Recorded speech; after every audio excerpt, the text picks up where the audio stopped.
Sports Report. Here's John Stashower. Tom, Jets and Dolphins at MetLife, a game with a whole lot of field goals. Miami kicked 7 of them. The Jets had 3, including one right at the end. Out of the hold of Edwards. Clean spot. Kick on the way. It is good! Inside the right upright for Sam Fickett. And on the last play of the game, the Jets pull it out. They win it over Miami 22-21. ESPN New York, they call the Jets, make it 4 wins in their last 5 games. They avoid a second loss to the last place Dolphins. What a game in New Orleans. San Francisco on a last-second field goal won 48-46. And then last night, Seattle lost to the Rams 28-12. So the Niners a 1-game division lead. Baltimore atop the AFC at 24-17 win at Buffalo, their 9th straight win. And New England lost at home to Kansas City 23-16. The Patriots' 21-game home win streak comes to an end. Tonight in Philadelphia, the return of Eli Manning hasn't played since week 2. Daniel Jones has an injured ankle, so Eli returns to try to end the Giants' 8-game losing streak. The Rangers won 5-0 in Vegas. The Nets beat Denver 105-102. In the Lakers win over Minnesota, 50 points for Anthony Davis. Seton Hall and Rutgers both lost games on the road. Former Cardinals, Brewers, and Braves catcher Ted Simmons and the late Union leader Marvin Miller both voted for induction to the Baseball Hall of Fame by the Veterans Committee. We'll hear from the writers next month. Derek Jeter is a lock to make it. With the Bloomberg NBC Sports Update, I'm John Stashower. Tom? John, thanks so much. Let me do a data check here. It's been a quieter tape today. Just did one screen on TV, but let's go through it because that's what we do. Futures at -4 down. Futures at -28. The VIX, 14.37. I'm going to call that mid-band between the 12 level and the 17, 18 level that we've seen over the recent days. Yields, well, they're in 1.81% in the 10-year. 30-year bond comes in 3 basis points, 2.25% on the 30-year. Over to oil, John mentioning elevated all in all $58 a barrel. Brent $64 a barrel. Gold up $3, $14.68 an ounce. Great to have Jeff Curry on with Goldman Sachs. His enthusiasm on the metal. Please stay with us from New York, from London. This is Bloomberg.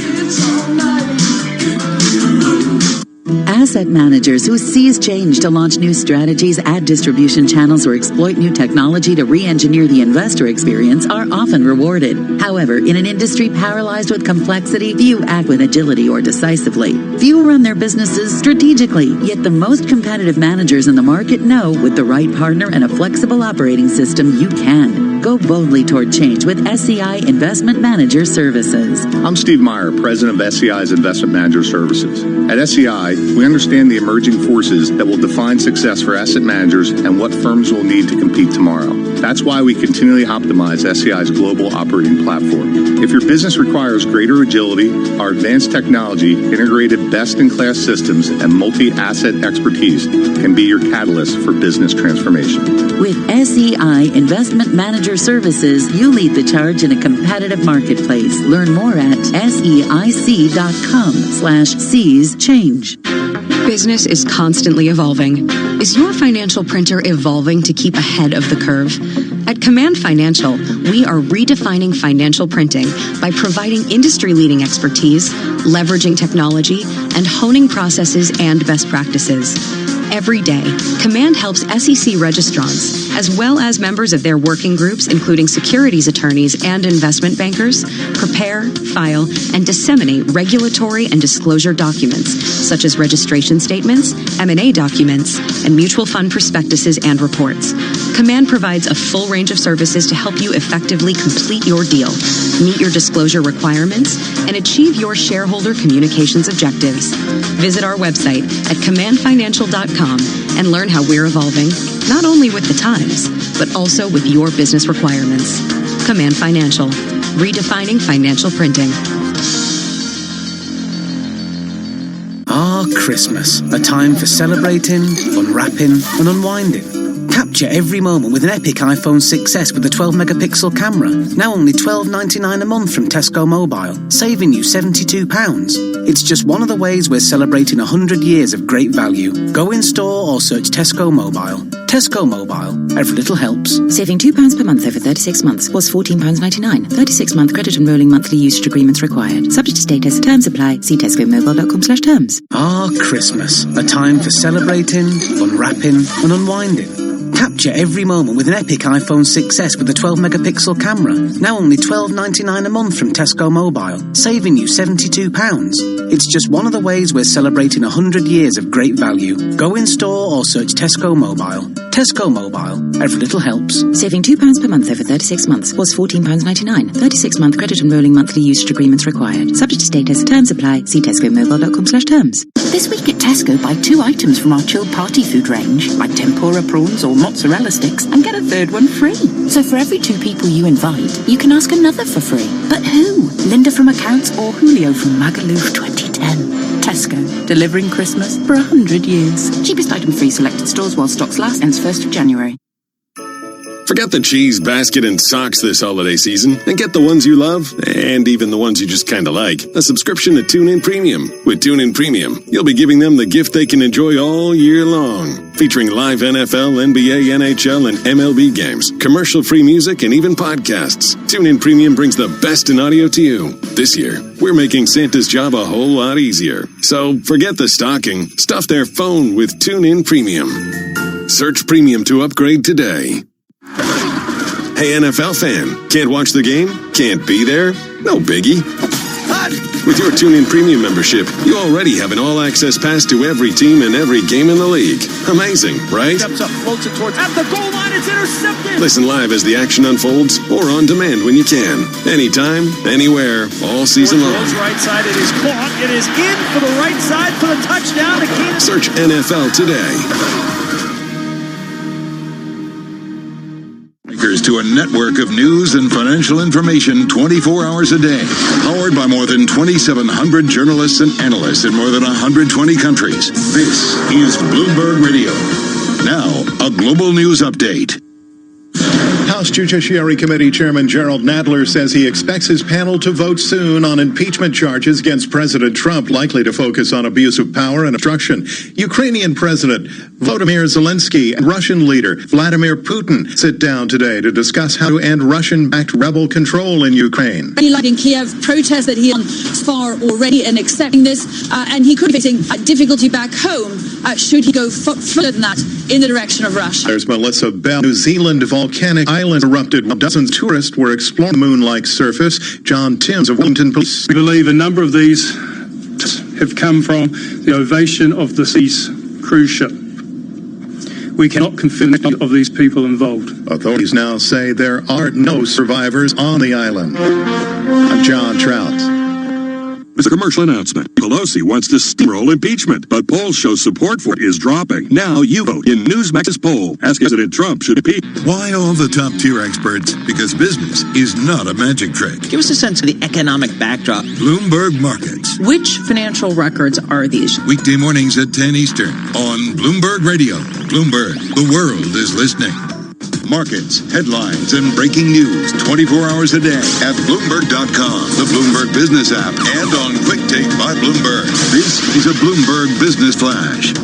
And I'm Karen Moscow, and Merck has agreed to buy Arcule for $2.7 billion, adding to a recent spate of deals in which big drug makers have paid significant premiums to increase their focus on cancer treatments. The Federal Reserve Bank of New York's operation to inject cash into the financial system over the end of the year was oversubscribed today, indicating that participants are still hungry for funding to take them into 2020. Market participants submitted $43 billion in bids for the Fed's 28-day term repo operation, which matures January 6, 2020. That was more than the $25 billion on offer. Futures this morning are little change to lower, with S&P futures down about 4 points, Dow futures down 31, NASDAQ futures down 14. The DAX in Germany is down 0.2%. 10-year Treasury up 8/30 seconds, yield 1.80%. Yield on the 2-year 1.60%. NYMEX crude oil down 1.2% or 74 cents at 58.46 a barrel. COMEX gold is up 0.3% or $4.30 at 14.69.40 an ounce. The euro 1.1074 against the dollar. The yen 108.45. And that's a Bloomberg Business Flash. It is 8:48 on Wall Street. The following commentary is from Bloomberg Opinion. The secret to America's low taxes. I'm Justin Fox, a columnist for Bloomberg Opinion. New data show that, thanks to the 2017 tax cuts, U.S. taxes have gone from pretty low relative to other affluent countries to very low. At 24.3% of GDP in 2018, combined federal, state, and local tax revenue in the U.S. ranked 33rd among the 36 affluent democracies that belong to the Organization for Economic Cooperation and Development. There should be a couple of asterisks next to that ranking, though. One is that the U.S. has a very expensive healthcare system, financed in part by compulsory insurance premiums that aren't counted in the tax data. Another is that the U.S. public sector spends a lot more than it taxes, resulting in by far the biggest government deficit as a share of GDP in the developed world. So current U.S. taxes are low by international standards. Future taxes may be less so. I'm Justin Fox. For more opinion, please go to Bloomberg.com/opinion or OPIN Go on the Bloomberg terminal. This has been Bloomberg Opinion. And Bloomberg Opinion commentaries can be heard every weekday at this time, or you can type OPIN Go on your Bloomberg terminal. S&P futures are down about 4 points, Dow futures down 29, and NASDAQ futures down 13. Bloomberg Opinion. Informed perspectives and expert data-driven commentary on breaking news. And we say good morning, Lisa Abramowitz in New York. Our studios, the Bloomberg Interactive Broker Studios in New York. I'm Tom Keene at Queen Victoria Street in London. If you're interested in the UK elections, if you're interested in some of the nuances, this is the interview of the day. She's Therese Raphael, for years with the Journal, and we are thrilled writing for Bloomberg Opinion. Trenchant pieces that distill in the economics, the politics, and the culture. And Therese, you've done what Hugo Rifkin over at the Times of London has done. I thought Kingsley over at the New York Times did it so well. You have to go through the Watford Gap to almost understand this United Kingdom, because so many of us have London on the brain. That's all we see. What do you observe out there as everybody today goes to the marginal seats up north or the marginal seats in Wales? What is past the Watford Gap our American listeners need to know? Well, it's right. I mean, inside what we call the M25, the election looks pretty simple in a way. It looks like a Labour victory. London has been is fairly Labour-supporting city. The Liberal Democrats might do okay in London, but outside London, it's such a different story. The Southwest, which was traditionally Tory territory, the Conservatives are looking to hold on to that. But as you said, the interesting thing is, where are the lead candidates campaigning in the final days? And Boris Johnson has chosen Sunderland, the first constituency to declare for Brexit in 2016. He is gone. He's taking the fight directly to the Labour heartlands. Jeremy Corbyn is in Wales. He's also been trying to defend traditional Labour turf. But that's the key question in this election. Can Boris Johnson, for the first time, claim some of these Labour territories? Tell me about the nostalgia. The President of the United States has a nostalgia for the 50s and a different America. I heard Clement Attlee cited at least 12 times this weekend. There seems to be almost a Labour nostalgia back to the 50s as well. Does that play with the electorate? Yeah, I mean, the Labour campaign may go down in history as one of the most misguided and radical campaigns Britain has ever seen. In 1983, the campaign was called the longest suicide note in history. This one may be even longer. But Jeremy Corbyn seems to think that this does play, that people have a hankering for a time when government was seen as the solution. And, that seems to be what he's going for on the doorstep. Boris Johnson is pushing against that and keeps bringing the campaign back to Brexit. Right now, you're seeing the pound gaining a bit. There seems to be a consensus that there will be a win with Boris Johnson gaining the helm, and January 31st being the time when Brexit goes into effect. Can you talk us through the process? Let's say Boris Johnson does get a majority.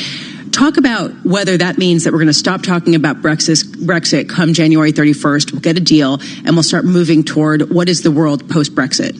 Yeah, well, we are not going to stop talking about Brexit. I'm really sorry to inform everyone. The hangover starts on January 1st in that regard. Look, a lot depends on how big this majority is. If Boris Johnson gets a small majority of, let's say, 10 to 20 MPs, I think it's going to be a rough ride because he will once again be in hock to a part of his party that want the hardest, cleanest possible break with Europe. That will limit his room for compromising with the EU on a whole range of issues that have yet to be decided. I mean, we talk about a deal having been done, but there are so many aspects of that deal that have not been nailed down and that determined, say, customs checks between Northern Ireland and the rest of the country. So the size of his majority is going to dictate how much room he has to compromise. But the first thing that's going to happen is he's going to try to get his deal through Parliament, which we all assume will happen, well before January 31st. Then the real negotiations start, and that's the future EU-UK trading relationship. Now, Johnson has said he will not drag that out past December 2020. The current deal allows him to take a bit of extra time. He says we don't need it. Most trade experts you talk to say the only way you get a deal before December 2020 is if it's a bare bones deal, mainly dealing with goods trade, and one that's not going to be particularly sort of advantageous for the UK economy. I suspect if Johnson gets the whopping majority that some conservatives think is in the offering, he may go back on that, extend, and try to strike a better deal with Europe. So the size of the majority on Friday the 13th is going to be quite key. So the best case scenario for markets is a small majority for Boris Johnson. Is that basically what you're saying? I would say almost the opposite. I think the larger the majority, the calmer markets are going to be, that he has the room to negotiate something that will be net positive for the UK. It may drag things out a little bit longer, but you will have more certainty on the UK side. But yeah, I could see it being argued the other way too. Sir John Curtis in the Telegraph, the pollster of pollstership. Yeah. There's a fancy British word for it. I can't remember. Cephology. What is it? Cephology. I think it's one of those words that begins with a P you don't say. Would you explain to our American audience 6 big beasts at risk? Dominic Grieve, Chico Umana, Sarah Wollaston, Dennis Skinner, who's an arch labor-right, as well, and even Dominic Raab and Zach Goldsmith. How is it that people so established can lose their seats? Yeah. Which is possible in this election. So I think that this is something that to American ears is quite striking. There are a great number of seats that are being held by a few thousand votes. Yeah. Some of them will move with swings of less than 7.5%. Some of them will move with swings of only about 3%. So one of the marginals that we call them marginals, one of the ones that's at risk here is Ian Duncan Smith. He's a former leader of the Conservative Party. He's a cabinet minister. How is that possible that a stud like that can be at risk? I mean, what did he do?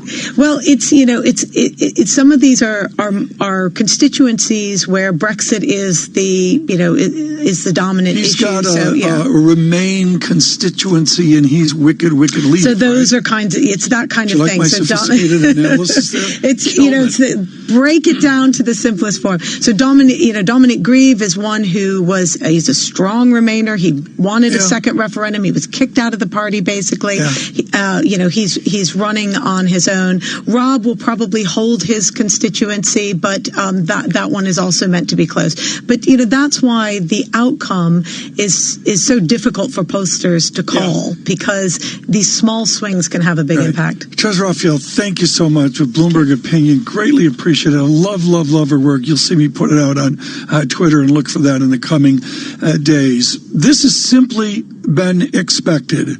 We announced that Paul Volcker, the former Fed chairman, has died at 92 years old. Chairman Volcker has been very, very ill recently. This, according to the New York Times. His level of courage and intellectual courage in the 80s is incalculable. Paul Volcker has died.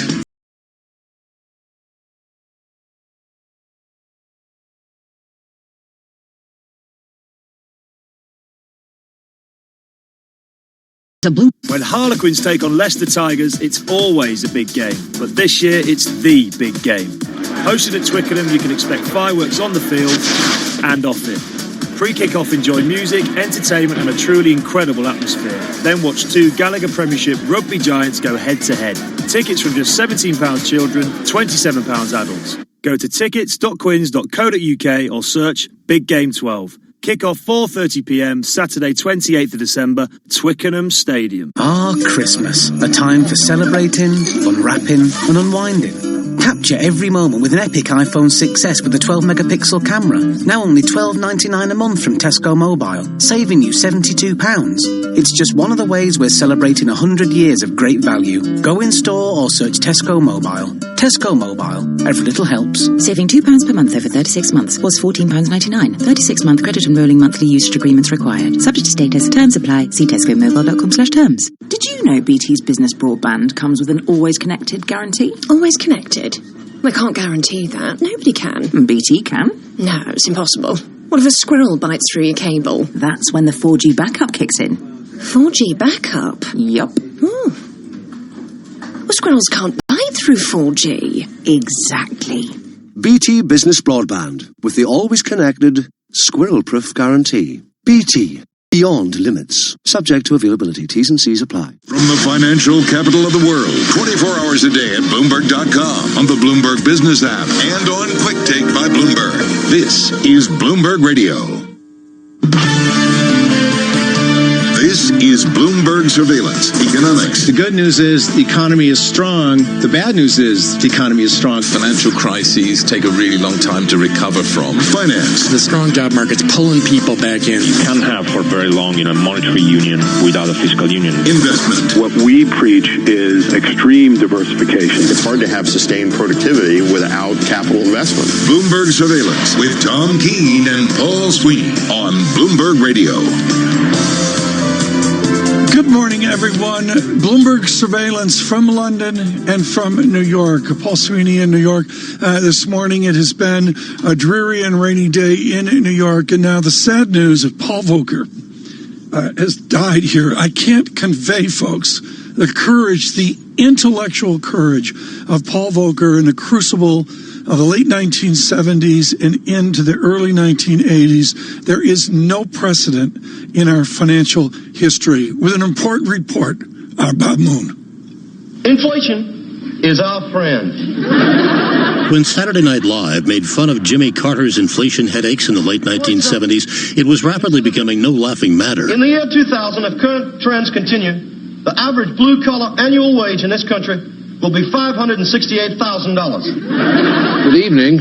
Prices in the United States during the first 3 months of 1979 went up at an annual rate of 13%. That was the year Paul Volcker became chairman of the Federal Reserve. He would go on to be credited with breaking the back of inflation with some very tough medicine. Under the Carter and Reagan administrations, Volcker cranked interest rates ever higher to stem rising prices and slay an inflation monster. He talked about it years later in a retrospective for the Federal Reserve. I do think there was a feeling in the country then that there was something of an emergency that had to be dealt with. It had to be dealt with by forceful action and a kind of common sense reaction that there'd be a little pain in the process. Many who struggled through those times would argue that a little pain is a gross understatement. The prime lending rate went to 21.5% today. Before this week, it had never in American history been above 20. Volcker was vilified in some quarters for the impact of those borrowing costs on businesses. There was a cement company that used to put ads, full-page ads in the Wall Street Journal, skull and crossbones under my name or under my picture or whatever.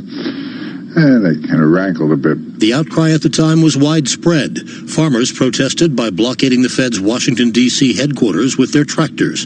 Home builders and carpenters wrote Volcker's name and Fed address on sections of 2x4 lumber and mailed them, complaining they had no use for wood since no one was buying houses. The pain was also felt by car makers. The price of the car is bad enough, but the interest rate is ridiculous. Ultimately, though, Volcker's tough medicine cured the inflation problem. The inflation numbers for 1983 came out, and they were the lowest that they have been since 1971-72. 3.8%. That's down from more than 12% in 1980. And by the end of 1986, the Consumer Price Index had settled down to 1.1%. The achievement laid the foundation for the economic expansions presided over by his successors, Alan Greenspan and Ben Bernanke.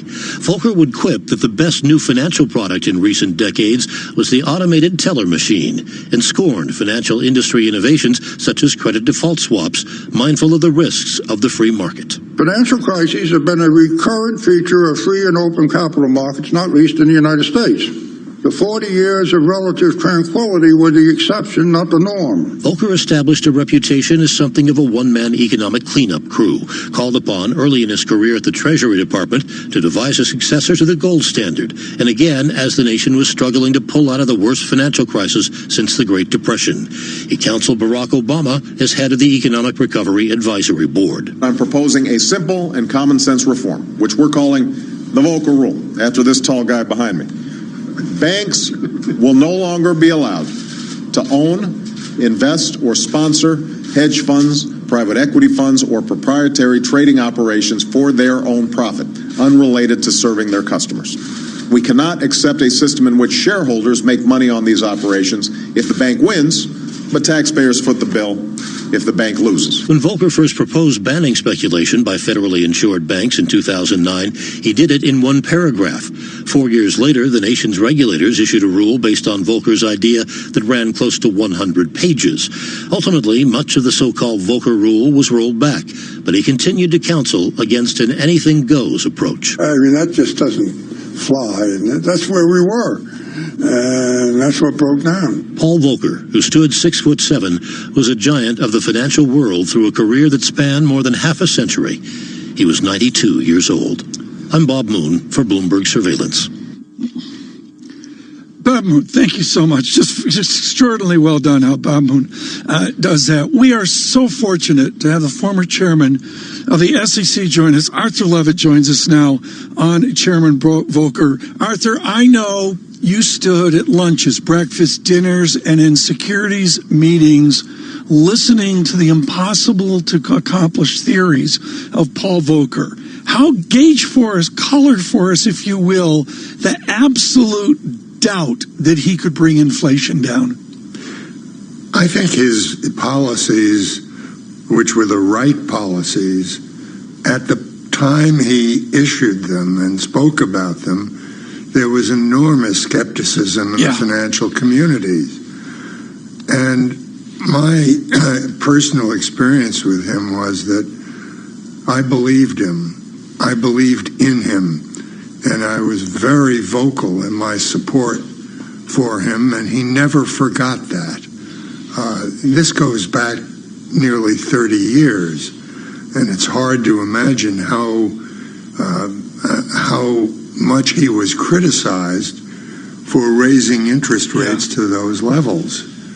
And Volcker was a very straightforward, plain man who spoke in plain, direct English. There was absolutely no artifice, no guile, no game playing. He was straightforward, upright, and decent. He was as decent a person as I've known in my whole life, and I was blessed by the experience of having known him. He's uncomplicated, straightforward. I like that. I like that, Arthur. Uncomplicated. Out of Teaneck, New Jersey, a pretty basic upbringing. His father ran the government of Teaneck for a while there as a municipal manager.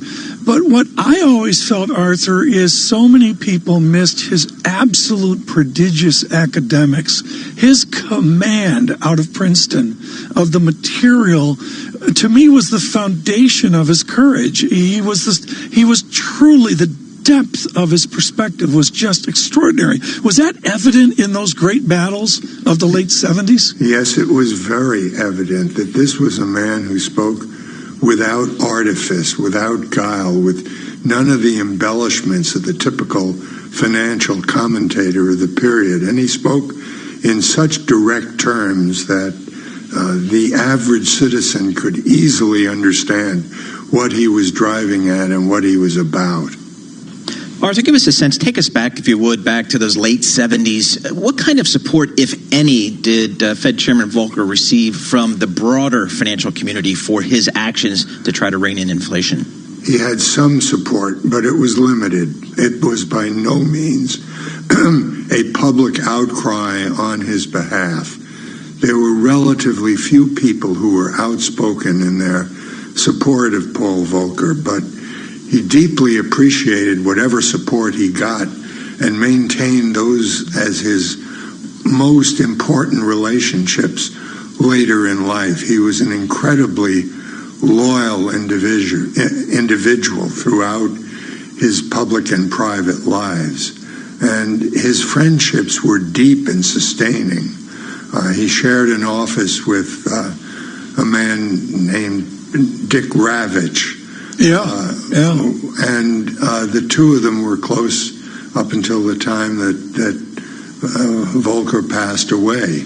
And he maintained similar relationships with a number of people throughout his life. And these were not people that were necessarily the most well-known. They were people who he valued for their support and their friendship and their intelligence. Arthur, we are so thrilled that you're with us today. Arthur Levitt, former chairman of the Securities and Exchange Commission. We're now working to get a number of guests. I'm thrilled to tell you that John Riding of RDQ Economics is scheduled to join us here in a bit. If you're just tuning in, the former chairman of the Federal Reserve, Paul Volcker, is dead at 92. He's been extremely sick, Paul.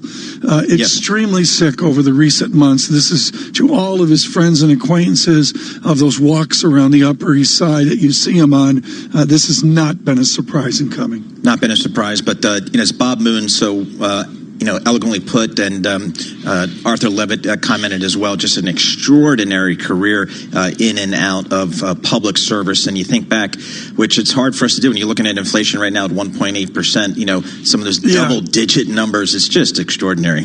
It was the courage of lifting rates to break it, and the intellectual foundations and debate of that were as great as anything that we have today. We'll continue our coverage here. Paul Volcker dead at 92. Futures at -4, Dow futures -27, the VIX 14.17. Yields come in this morning 3 basis points, and of course all waiting on December 15th trade meeting and the general elections in this London Thursday.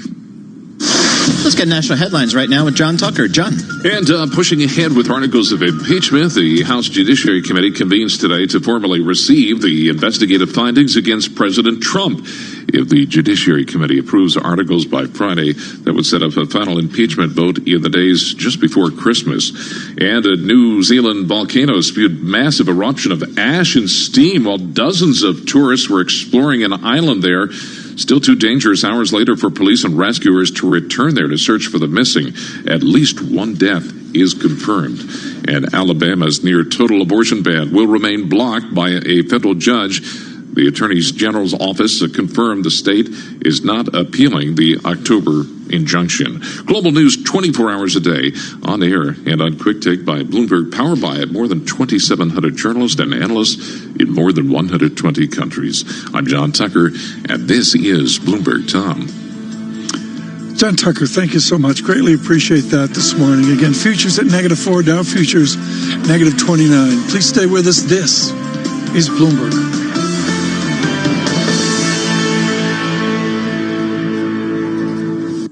Why do hedge funds and other alternative managers rely on Pershing? Mark Alderati, a managing director at BNY Mellon's Pershing and head of Prime Services, explains. In today's environment of market volatility, Pershing's Prime Services is well positioned to support the needs of hedge funds and other alternative investment managers. Whether it's customized financing or securities lending solutions, platform access, or business expansion, BNY Mellon's Pershing is a prime broker who's committed to this business and agile enough to meet your evolving demands. Pershing helps to solve the needs of clients by advocating for them, providing unwavering strength, deep supply, and award-winning service that is at the core of everything we do. Find out what sets Pershing's prime brokerage team apart. Learn more about the unique and industry-leading solutions for hedge funds and other alternative managers offered by BNY Mellon's Pershing. Visit our website at Pershing.com. Pershing LLC, member FINRA, NYSE, SIPC. Have you wanted to speak a new language, but you thought it'd be too hard or take too much time? Then go to Babbel.com, download the app, and try it for free. In just 15 minutes a day, you'll be on your way to speaking a new language in just a few weeks. And right now, you can try Babbel for free. Babbel starts out teaching you words and phrases by matching them with pictures. You won't believe how easy the interactive program is. Soon the sentences get a little bigger, and before you know it, you're having simulated conversations voiced by native speakers. And because Babbel is crafted by language experts and uses the spaced repetition method, in just 10 to 15 minutes a day, you'll be speaking the language of your choice with real confidence. With Babbel, you can speak a language. Just go to Babbel.com and start your first lesson in the language of your choice for free. Download the Babbel app or go to Babbel.com and try it for free. That's Babbel.com. Sometimes in business, you have to take risks, but trading across borders and currencies shouldn't be one of them. With Western Union Business Solutions, we can help you manage the risk of doing business internationally. Our valuable experience, expert knowledge, and extensive global network makes us the ideal trusted partner for your business. And with our customer-focused support team, you'll receive a dedicated solution and personalized service. Visit westernunionbusiness.com. Western Union Business Solutions, a global financial network you can trust.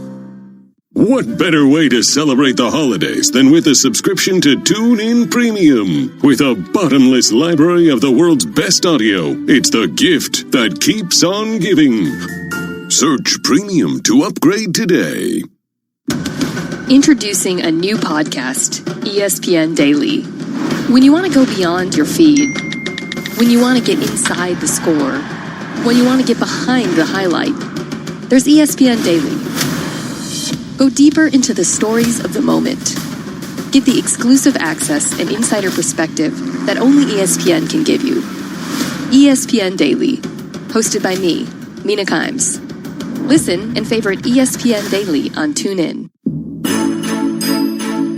Ho, ho, ho! Make my job easier this year with a subscription to TuneIn Premium, featuring the world's largest selection of music, news, podcasts, and sports. It's a gift they'll enjoy every day, all year long. Ho, ho, ho! Happy holidays! Search Premium to upgrade today. Hey, NFL fan, can't watch the game? Can't be there? No biggie. With your TuneIn Premium membership, you already have an all-access pass to every team and every game in the league. Amazing, right? Steps up, floats it towards, at the goal line, it's intercepted! Listen live as the action unfolds, or on demand when you can. Anytime, anywhere, all season long. Right side, it is caught, it is in for the right side for the touchdown. Search NFL today. From Bloomberg Television, here's Paul Allen. One of the world's largest sporting retailers has just opened a fifth store in Australia and is planning to expand across the country and beyond. Joining us now, we have Decathlon Australia CEO Olivier Robinet. 5 stores in Australia now. You obviously see some potential in this market. Yeah, sure. Aussies are the most sporty people of the world. So for Decathlon, it's a huge opportunity. Retail spending in Australia is down. There's evidence that the tax cuts, rate cuts are not being spent. People are opting to save. Is that your experience? Have you noticed a downturn in retail spending? It's not easy, but I think it's an opportunity for Decathlon. Here, Aussies are really sporty, but sporting goods are really expensive. And our aim is to make sports more accessible to more Aussies. So Decathlon work a lot on just to innovate. And just have an example, for example, of this mask designed by our teammates. And this is a very innovative mask, as you can breathe underwater by your nose and just breathe relax with a 180 degrees view. So millions of people in the world went under the water thanks to Decathlon and to this mask. And perhaps we should have used it last week in Sydney also. Hear more interviews like this one on Bloomberg Television, streaming live on Bloomberg.com and on the Bloomberg mobile app, or check your local cable listings. Markets, headlines, and breaking news 24 hours a day at Bloomberg.com, the Bloomberg Business app, and on Quick Take by Bloomberg. This is a Bloomberg Business Flash. And I'm Karen Moscow. This update brought to you by IBKR and CME Group. The new micro E-mini futures contracts are available at IBKR at the lowest commissions. Learn more at ibkr.com/CME Mini. And U.S. stock index futures are edging lower alongside European equities as investors prepare for a week brimming with potential catalysts from central bank meetings to the looming U.S.-China tariff deadline. Treasuries and most government bonds are advancing. We check the markets every 15 minutes throughout the trading day on Bloomberg. S&P futures are down 3.5 points. Dow futures down 29. NASDAQ futures down 13. The DAX in Germany's down 0.2%. 10-year Treasury up 8/30 seconds, yield 1.80%. The yield on the 2-year 1.60%. NYMEX crude oil is down 1.1% or 66 cents at 58.54 a barrel. COMEX gold is up 0.25% or $3.40 at 14.6850 an ounce. The euro 1.1076 against the dollar. British pound 1.3153 and the yen 108.49. And that's a Bloomberg Business Flash. Tom and Paul. Karen, thank you so much. We appreciate that. You know, Tom, if you think about almost a year ago today, think back, late December, Christmas Eve, the lows for the market, swooning asset classes across the board. Think about where we are today. What a year 2019 has been. The question now for the savvy investors is, okay, what do I do for 2020? To help us answer that question, we welcome Tony Roth, Wilmington Trust Chief Investment Officer, joins us here in our Bloomberg Interactive Broker Studio. Tony, thanks so much for being here. So thanks, again, Paul. You think about where we bottomed out Christmas Eve of last year, the ride we've had in risk assets this year. What do we look forward to in 2020 in terms of how much more do we have left to go? Hey, thanks for having me, Paul and Tom. I think it's going to be a year that might unfold in two acts. So right now, we have this really positive, virtuous cycle that's playing out in the U.S. economy between the consumer and the labor market.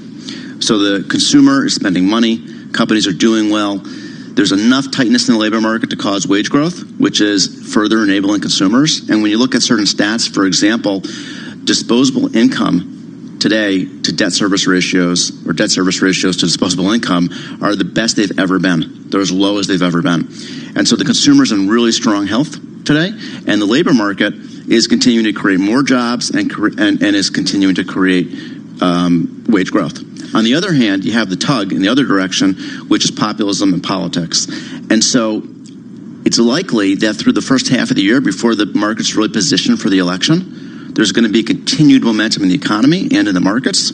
Once you get towards the middle of the year, though, there's some really significant macro risks, regardless of whether or not you see status quo in the form of a Trump victory or whether you see a Democrat.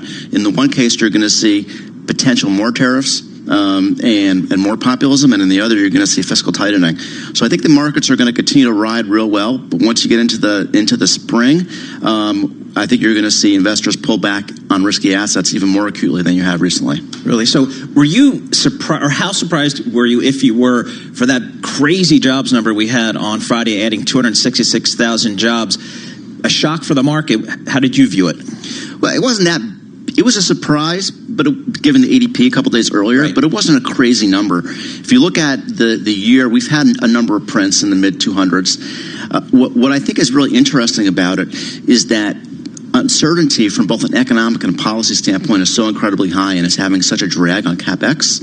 What you're seeing now is that companies that need to increase capacity, rather than investing in long-term productivity, they're just adding to their labor force. Tony, we're thrilled to have you on today, and of course announcing, folks, if you're just joining, that Paul Volcker is dead at 92. Tony, you're young enough to come on after the double-digit inflation. So many people investing today at Wilmington really would wish for some higher inflation. Can we contain our animal spirits, or is there a risk of getting back to what Chairman Volcker lived in the late 70s, or what Walter Heller spoke of in the 1960s? Is there a risk that we would get back there? I don't think in the short term, Tom. It's a great question. And I think the reason is, I'm going to drill down to some wonky detail here around the labor market, but it's the participation rate. So we have, even though the unemployment rate is at 3.5%, if we look at where the participation rate is relative to the historic numbers, we're at about 63, 64%. And even that prime age workforce is maybe 65 or 66%, can probably get up based on historic measures closer to 68 or 69. So we have at least a couple of years ahead of us of more elasticity in the labor market before we need to worry about higher wage pressures that are really going to drive inflation. And the other thing that's going on is there's tremendous increases in productivity, not necessarily measured by the BLS and the other people in the federal government, but there's tremendous increases that are happening today from a productivity standpoint that we're only in the early to middle innings on, and that's holding inflation down, and that's going to continue to be the case. Tony, thank you so much. Tony Roth was the Senior Vice President and CIO at Wilmington, of course, focused on what to actually do with your money. Tony, we hope to get you in much longer here at another time. With this news of Paul Volcker passing, Paul Sweeney in New York, I'm Tom Keene in London. You know, what's interesting, Paul, is I flew over with Mervyn King, the former governor of the Bank of England, with an important book coming out. And it's just absolutely interesting to see what Governor King and Chairman Bernanke went through in 2007. And, you know, I have to say, Paul, it's not equivalent to what Volcker had in 1978. It was so much more of a crisis then. Yeah, it's interesting. You know, Mr. Volcker, coming in, you think about inflation where it was and how do you get that down, and in order to set the stage for what would be a great economic story beginning in the mid 80s, as opposed to what we lived through with the financial crisis time. It seemed like they were just kind of writing the script as they went along, day by day, weekend by weekend, which firm would live, which would not live, and just extraordinary times there and extraordinary moves. Yeah, and as well, folks, I would mention the reality of double-digit Treasury notes and bills, which itself was interesting, and also the idea of not only inflation coming down, but everything associated with it. Paul, fixed annuities that were double-digit, a 9% CD. These are things unimaginable today, but they were a tangible part of the fabric before the courage of Paul Volcker. We've got some wonderful guests lined up here to speak. We're thrilled that John Riding could join us here, as he will, I believe, in a number of minutes. Paul Sweeney in New York. I'm Tom Keene in London, here for the election on Thursday. John Farrell will join me, I believe, on Wednesday, maybe on Thursday as well, for our special coverage. Paul Volcker is dead at 92. Stay with us. This is Bloomberg Radio. This is a Bloomberg Market Minute. The New York Times is reporting that former Fed Chairman Paul Volcker has died at the age of 92. Volcker was a driving force behind U.S. economic policy for more than half a century, working at the Treasury Department, the Fed, or as an economic advisor under 6 presidents. A U.S. trucking giant has filed for bankruptcy today. Indianapolis-based Celadon has filed for Chapter 11 protection. Celadon maintains a fleet of thousands of trucks. Its clients have included large shippers like Walmart. The company says it is shutting down all of its business operations as of today. The future of the U.S. wireless industry hinges on a court battle that kicks off today in federal court in Manhattan. The case could end with T-Mobile buying Sprint, but the judge will weigh arguments from some states that want the deal blocked, saying it would raise consumer prices. T-Mobile argues that by combining with Sprint, it can reduce costs and lower consumer prices. Gina Cervetti, Bloomberg Radio. The lifeblood of tech startups isn't just money. It's executive and technical skills. The kind of skills that companies need to build real products. And the skills that venture capitalist Chris Sugden of Edison Partners sees in the graduates that are coming out of New Jersey Institute of Technology. The amazing thing about NJIT is their graduates, they have multiple offers on average, not just one. They're coming out with real skill sets that are immediately hireable and available to them. I think we see an understanding by the faculty and administration at NJIT that we've got to train and educate the whole student, not just their, one side of their brain. And I do think that's sort of part of the DNA today. There's practical and there's sort of academia, and merging those two together and understanding that if we're going to have our young people go get great jobs and have great successful careers, they've got to have both sides of their brain activated. And I think we see that with NJIT. NJIT, New Jersey Institute of Technology. Learn more at njit.edu. The Honda Jazz, the car that feels fabulously small on the outside, yet deceptively big on the inside, with its incredible storage solutions and magic folding seats. Not to mention the suite of advanced safety features. And now with the small but big Jazz event, it's available with 0% APR representative and 5 years complimentary servicing until January 31st. Visit your local dealer to find out more. Honda dealers are credit brokers, not lenders. Finance provided by Honda Finance Europe, authorized and regulated by the Financial Conduct Authority. Terms and conditions apply. Coffee shop, cashback, cat flaps, cashback, beanbags, rucksack, hire car, buy a car, flapjack, cashback, dumbbells, cashback, takeaway, holiday to anywhere the sun is at, bum bag, laptop, big match, hatchback, binge watching, paintballing, crab fishing, cashback, anything you want to buy, everywhere you want to go. Guess what? Cashback. Whatever you spend your money on, get money back every time with the American Express Platinum Cashback Everyday Credit Card. Search Amex Cashback. Representative 22.9% APR variable. Minimum annual spend to receive cashback. Terms apply. 18 plus subject to approval.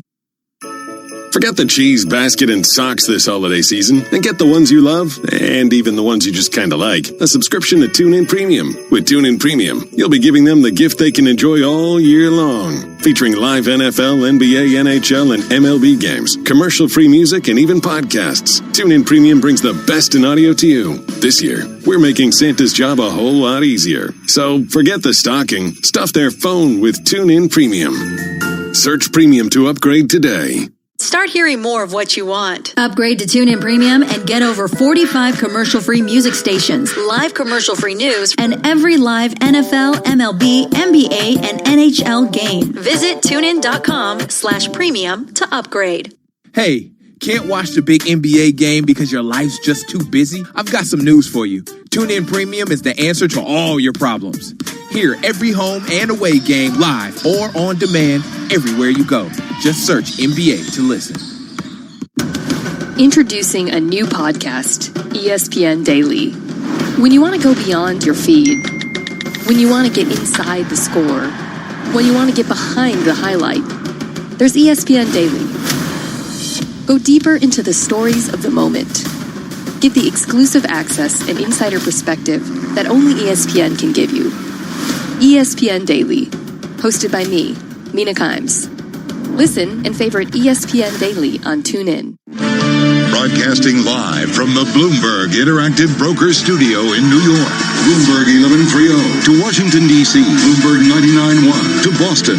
Bloomberg 106.1 to San Francisco. Bloomberg 960 to the country. Sirius XM Channel 119 and around the globe. The Bloomberg Business app and BloombergRadio.com. This is Bloomberg Surveillance. Good morning, I'm Karen Moscow, along with Tom Keene and Paul Sweeney. And the opening bell brought to you by SEI. Asset managers can exceed new thresholds for data management, reporting, and responsiveness. Transform your business with SEI's global operating platform at SEIC.com/IMS. The S&P 500 is lower at the open, down 0.1% or 4 points to 3141. Dow Jones Industrial average down 0.1% or 39 points to 27,973. And the NASDAQ little change, down 3 to 8653. 10-year Treasury is up 6/32, yield 1.81%, and the yield on the 2-year 1.60%. NYMEX crude oil is NYMEX crude oil down at 0.8%, down 49 cents at 58.72 a barrel. Tom and Paul. Karen, thank you so much. Paul Volcker is dead at 92. He has been very, very ill. This has been widely expected among the economics community and the New York financial community as well. We continue our coverage. Paul Sweeney in New York. I'm Tom Keene in London. We're thrilled that Diane Swank is with us with Grant Thornton on short notice. And, of course, our Michael McKee joins us as well. Michael, of the group here, you're the only one like me old enough to remember this agony. Diane Swank was far too young. What were the theoretical underpinnings to Paul Volcker's courage? Were they evident? No, not particularly, but he came in and he changed the monetary policy regime of the Fed to target the money supply, which he said gave them two advantages. One was a simple message to convey what they were doing, and he said it also created an internal discipline within the Fed. I think there's a third thing that it did that he wouldn't exactly say, but it confused the markets in the sense that you had to focus on the money supply as opposed to the level of interest rates. That was the secondary effect. Yeah. And so he didn't just come in and say, I'm raising rates to 20%. Right. They targeted the money supply, therefore if rates went up, wasn't the Fed's fault. People still felt it was the Fed's fault, but it took some of the pressure off. Diane Swank, this is fascinating as Mike shows the fixation of M1, M2, M3, and I'm going to call a Chicago thought ages ago. You were at Michigan with a much more holistic economics as well. As you studied the courage of the late Paul Volcker, what was the distinction that he executed in the late 70s and into the early 80s? Well, not only did he dissent and he voted against some of the stimulus that brought us the stagflation of the latter part of the 1970s, he had the independence and fortitude to break the back of inflation in the back-to-back recessions of 1980, 1981, 82, in a galaxy far away, when we still had inflation eroding purchasing power. And people really forget how corrosive and damaging that period was. And what's really important to remember is when you turn the spigot back on, when he was done breaking the back of inflation, the economy recovered in a way we've not seen since. There was an ability back then to not only stop inflation, which we have more tools to do, but also to reignite growth in the 1980s. And I think that's very important as well. Also, Paul Volcker had to resign.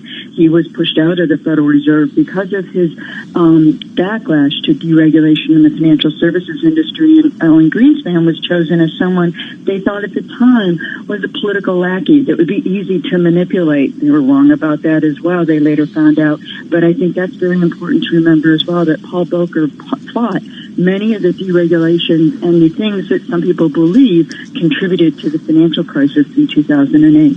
So, Michael McKee, one of the things that the Fed has to deal with today is political pressure coming from the White House and administration. Take us back to those late 70s, early 80s when former Fed Chairman Volcker was, working with the economy, and the result was interest rates going much higher. How much support and or pushback did the Fed have to deal with? Interestingly enough, he didn't get a huge amount of pushback from the Carter administration. Jimmy Carter had put him in there to do something about inflation. So nothing like what we see today, but he did get a lot of pushback from industry and consumers. We had home builders delivering crates of 2x4s to the Fed in protest.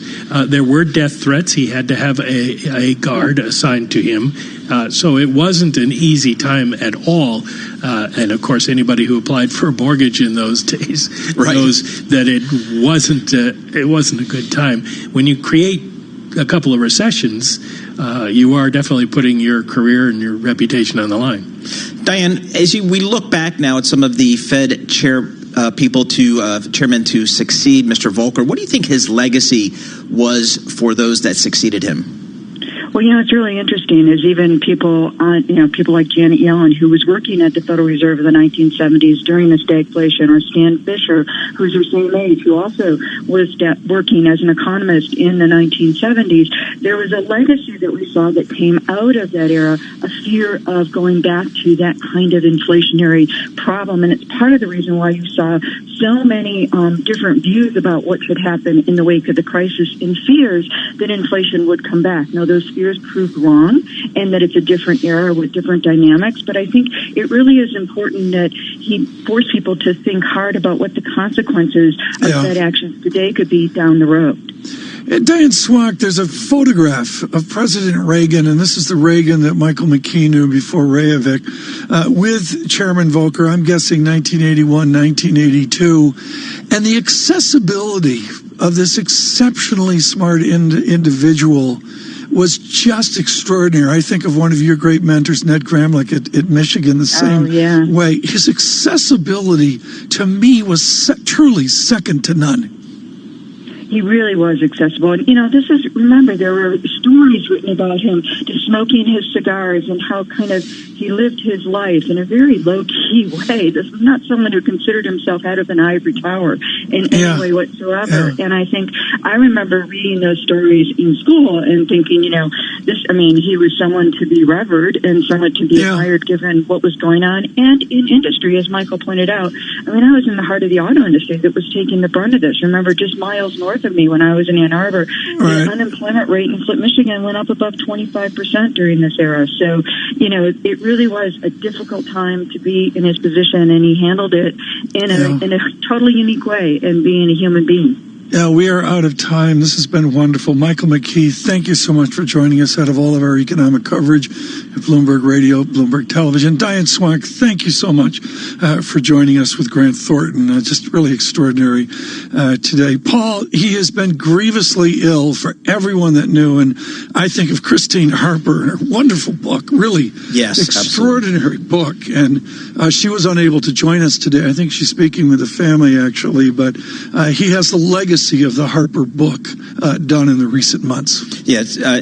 Yeah, exactly. As Diane was mentioning, you think about the scope of the economy in terms of inflation, in terms of the industries that it impacted, in terms of the really eroding consumer purchasing power. So that goes to, you think about housing, you think about cars, and it's just something that we haven't had to deal with as an economy for so long. We're talking about today is how do you get inflation up a little bit from where we are right now? Just a completely different world that so many of our listeners, Tom, don't remember, did not live through, and so I think it's certainly appropriate to take the time here and really talk about that period of time and how Mr. Volcker, handled it.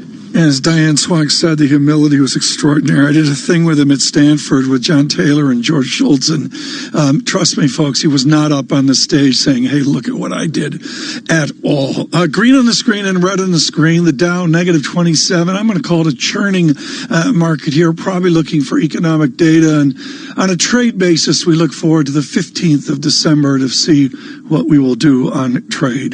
This is Bloomberg Radio.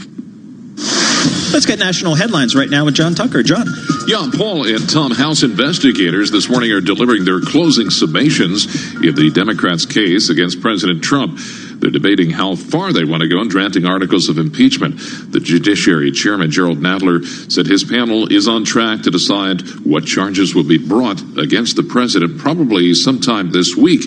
This sets up an historic vote on impeachment in the full House before Congress leaves for a scheduled holiday break on December 20th. Even as he faces impeachment over Ukraine, federal lawsuits claiming that President Trump has unconstitutionally enriched himself continue to dog him. Now, two of the suits have reached a critical juncture.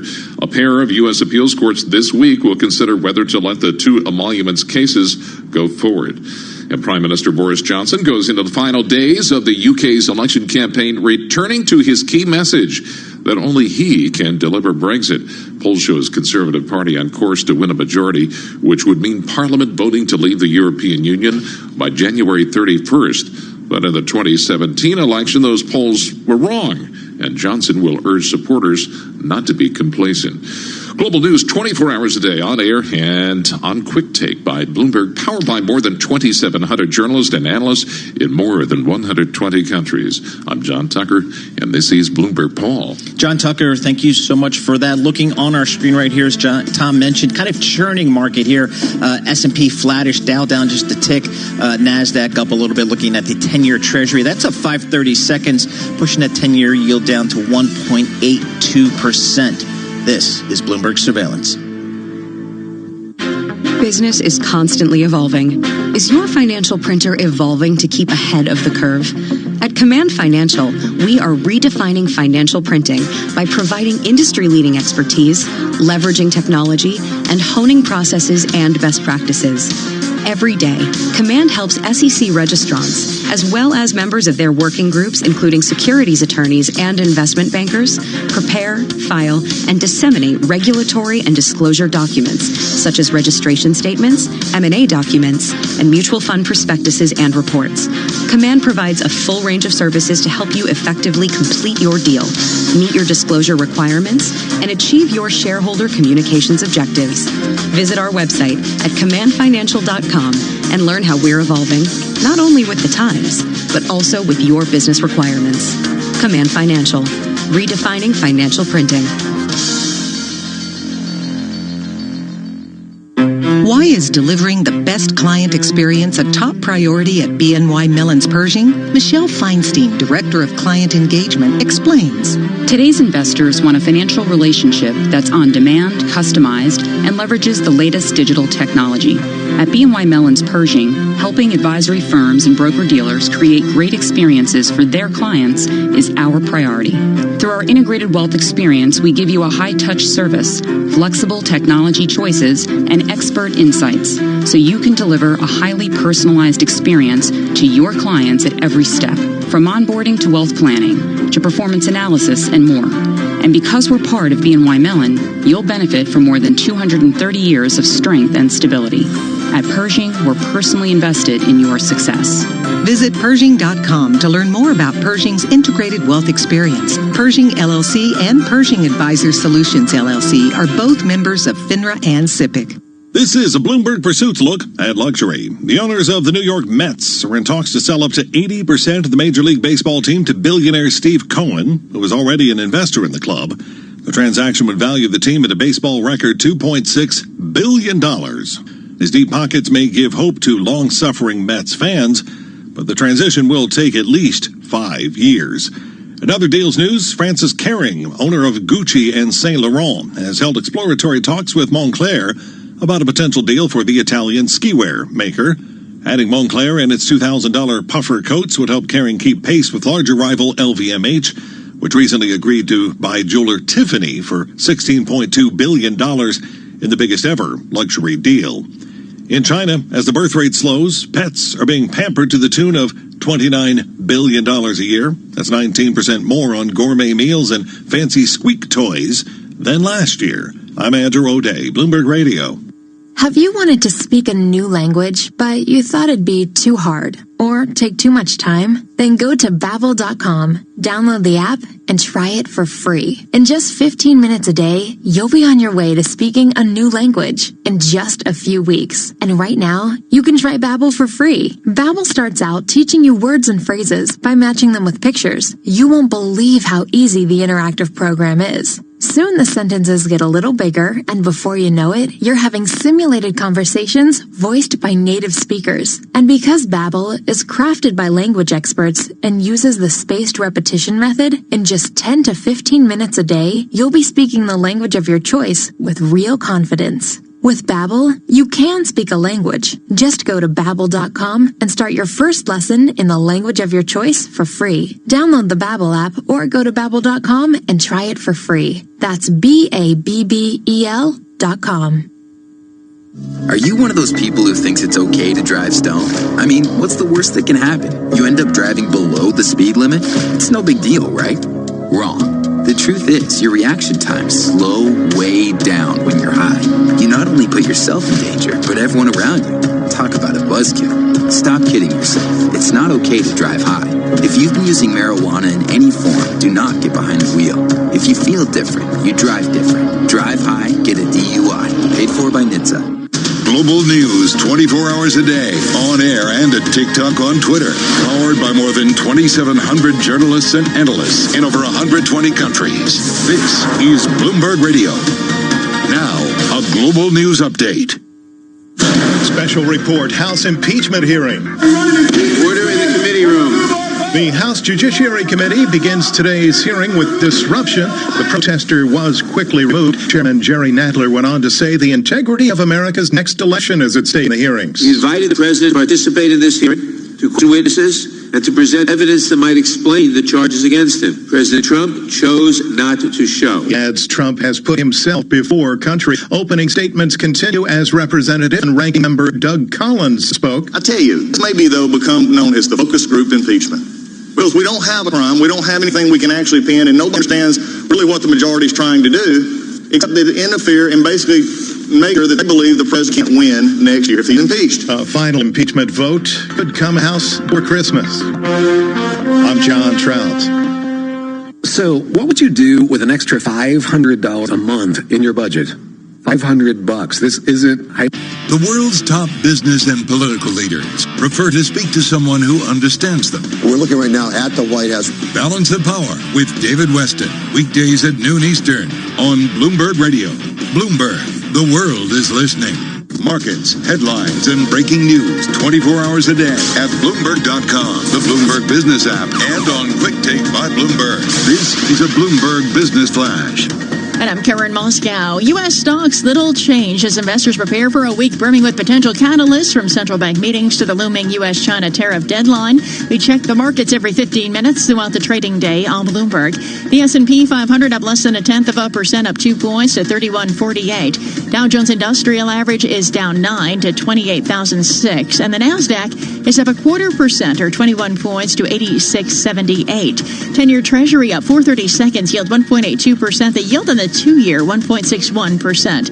NYMEX crude oil is down 0.5% or 30 cents at $58.90 a barrel. COMEX gold up less than 0.1%, up $1.20 to $14.66.30 an ounce. The euro, 1.1070 against the dollar. The yen is at 108.54. Merck said it agreed to buy Arcule for $2.7 billion, and Arcule shares are up 103% this morning. PG&E higher, up more than 14%. This follows Friday's announcement that it had secured a $13.5 billion settlement with victims of wildfires ignited by its power lines, a step toward resolving the biggest utility bankruptcy in U.S. history. And that's a Bloomberg Business Flash. Tom and Paul. Karen, thank you so much. Paul Sweeney, the Bloomberg Interactive Broker Studios in New York. I'm Tom Keene at Queen Victoria Street in London, in for the week for those elections on Thursday here in the United Kingdom. And, of course, so much going on. An ECB meeting of note as well. All pushed aside this Monday by the announcement that Chairman Volcker has died. At 92 years old, Paul Volcker has been grievously ill for some months now. This is not a surprise to the economics community, but nevertheless, it marks a significant passing. We are thrilled now to bring you John Riding of RDQ Economics, who has an underlying theory which so much links to the theory of Paul Volcker. John, I am thrilled you could join us. This was not Keynesian theory, neo-Keynesian theory. It was a belief in the foundation of interest rates, the linkage to money. It goes back to Irving Fisher, Fisher, moving forward, even to the textbooks of Stanley Fisher, the former vice chairman. Describe for us the monetary fervor of the 70s that led to Volcker's courage. Well, I think it's very difficult in these low inflation times for people who are much younger than you and I to even comprehend the inflation problems of the 1970s, both in the UK, where I was studying economics at the time at Cambridge University, and here in the US, inflation reached double digits. There was a persistent rise. People were teaching the idea that maybe we're supposed to beating inflation, we should index the tax system, we should change index wages, we should accommodate inflation. And really, Paul Volcker was the person with the political courage to do what Arthur Burns said they could have done at any time but didn't have the will to do it, which was to defeat inflation. But the economic consequences of defeating inflation, because people's expectations were not aligned to a lower inflation rate, were very significant for a period of time.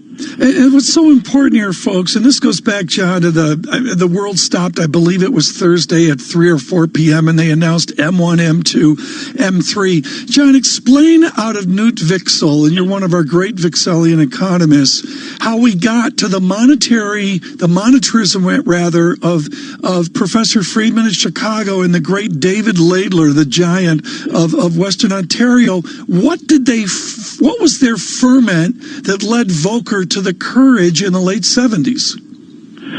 Well, it was really the idea that inflation, in the words of Milton Friedman, is always and everywhere a monetary phenomenon. Now, at the time, there was probably more belief in what I call high church monetarism, the idea that strictly controlling the money supply would in turn lead to strict control of inflation. And in that sense, the view was wrong. But the interesting decision, the Bank of England did something very similar, where the Fed had been announcing the level of interest rates that it was controlling, it dropped that and moved to this monetary targeting.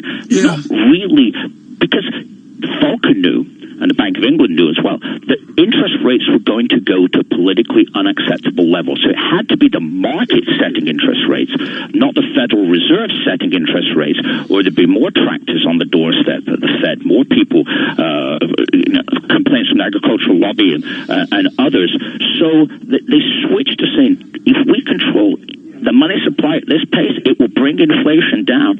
But if people don't adjust their expectations, then the market's going to set interest rates much higher. And that is effectively what happened for a short period of time, of a couple of years. Then the world moved back to more formal interest rate targeting, which the Fed finally came out in the early 1990s and had admitted that they were targeting interest rates again when we all knew that. But for a while, it was really a very smart political decision to allow the market to determine the interest rate consequences of controlling inflation. Hey, John, what I find maybe most fascinating about the life of Paul Volcker is that 20 years after leaving the Federal Reserve, at the age of 81, President Obama taps him to come in, take a look at the banks after the financial crisis, or right at the end of the financial crisis, and the net result is something called the Volcker Rule. Tell us what the Volcker Rule is, what it does, and kind of what its legacy has been.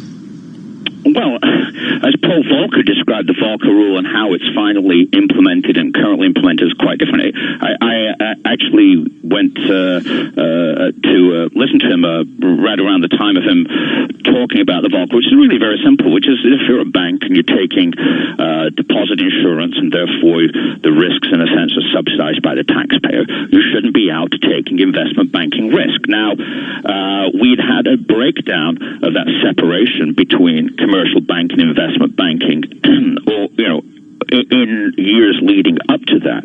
And so in his mind, it was a very, very simple proposition. In the end, it was a 100-page regulation.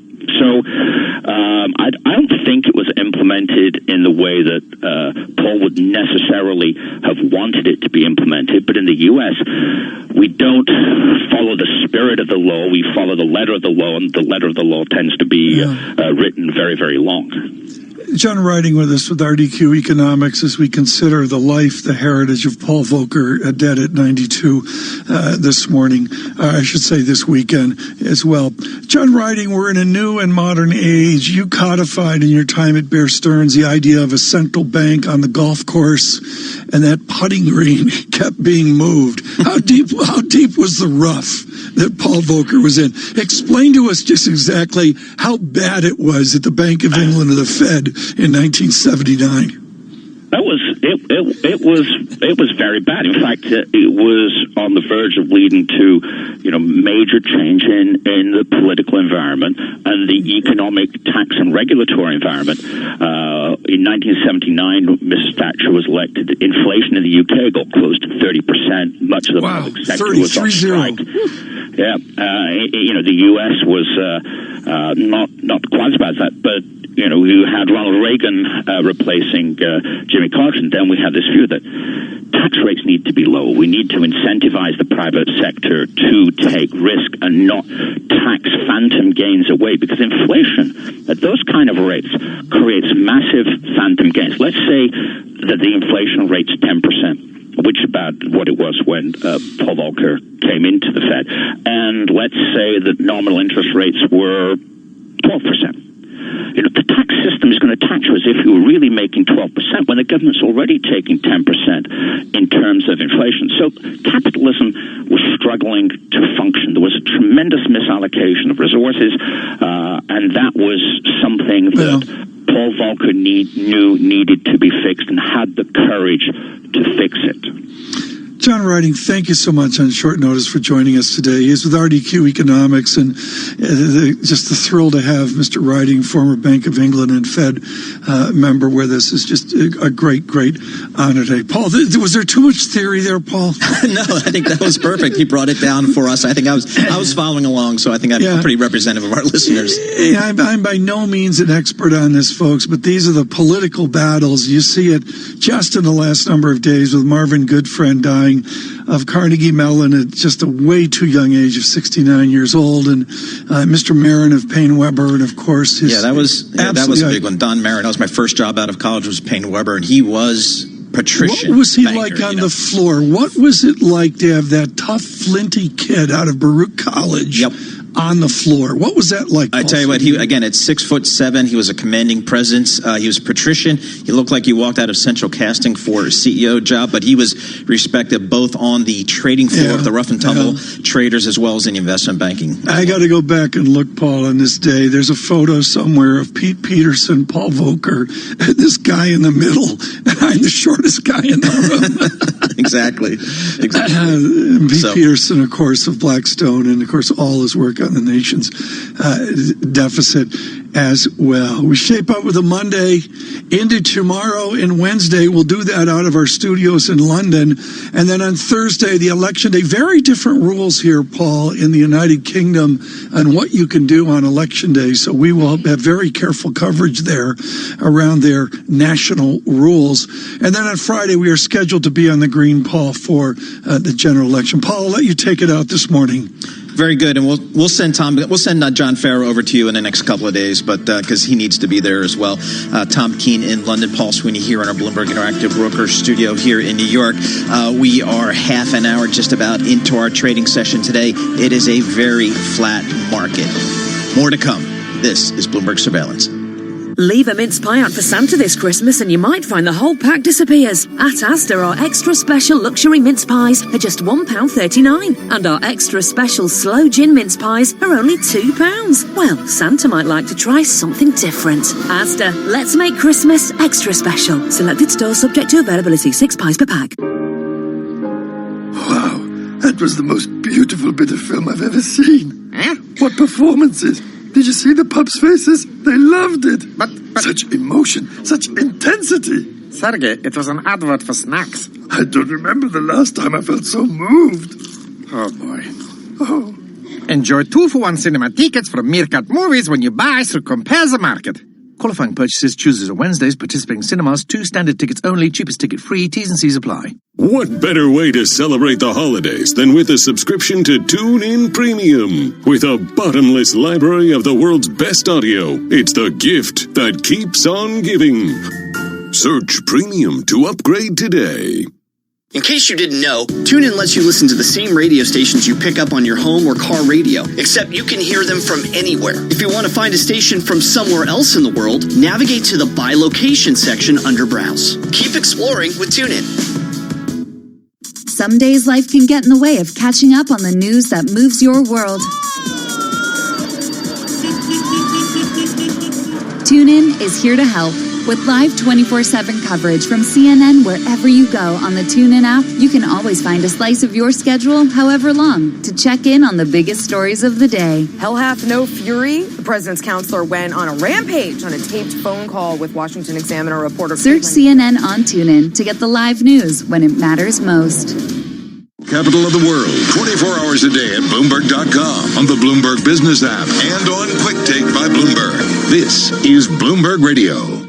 This is Bloomberg Markets with Lisa Abramowitz and Paul Sweeney. Is there any bank right now in the U.S. that you think is a buy? Do you think Chairman Powell has lost the market? Jeff Bezos is no dope. What's the big ka-ching? The big question, I think, for investors is free cash flow. Breaking market news and insight from Bloomberg experts. The U.S. tariffs actually hurt both China and the U.S. Large strategics are looking to either buy or invest in innovation. Soybeans and corn have been basically at or below the cost of production for about 4 or 5 years. And what we see more bonds, more yield. This is Bloomberg Markets with Lisa Abramowitz and Paul Sweeney on Bloomberg Radio. Good Monday morning from New York City to our worldwide audience. News this morning, Paul Volcker, former Fed chairman, has passed away over the weekend at the age of 92. We'll have more information on that global financial titan that was Paul Volcker. Plus, we're going to take a look at the energy markets. OPEC meetings last week. The Saudi Aramco IPO, the biggest IPO of all time, set to start trading this week. We'll have news on that. But first, let's go to Charlie Pellet of Bloomberg News for a Bloomberg Business Flash. Charlie. Hi, thank you very much. Happy Monday to you. We have got the Dow lower. The S&P, NASDAQ, both advancing right now. U.S. stocks little changed as investors prepare for a week that is absolutely brimming with potential catalysts, from central bank meetings to the looming American-China trade deadline. You got to keep it locked into Bloomberg Radio all week. Complete coverage on all of these issues. S&P 500 index holding close to a record, up a point right now at 3147. That is a gain of less than 0.1%. NASDAQ up 18, higher by 0.2%. Dow Jones Industrial Average down 25, a drop right now of just about 0.1%. 10-year up 4/30 seconds, yield 1.82%. Paul Volcker, former Fed chairman who broke the back of inflation during the 80s, has died at age 92. 3 decades later, he led President Obama's bid to rein in the investment risk-taking of commercial banks, known as the Volcker Rule. Moments ago, we spoke about that rule with John Riding of RDQ Economics. In the end, it was a 100-page regulation. So I don't think it was implemented in the way that Paul would necessarily have wanted it to be implemented. But in the U.S., we don't follow the spirit of the law. We follow the letter of the law, and the letter of the law tends to be written very, very long. PG&E shares are surging this morning on the strength of a Friday announcement. It had secured a $13.5 billion settlement with victims of wildfires ignited by its power lines. PG&E up now by 14.8%. Gold up 0.2%, $14.62 the ounce. A pullback for West Texas Intermediate crude today, down 0.3%, 59 even a barrel.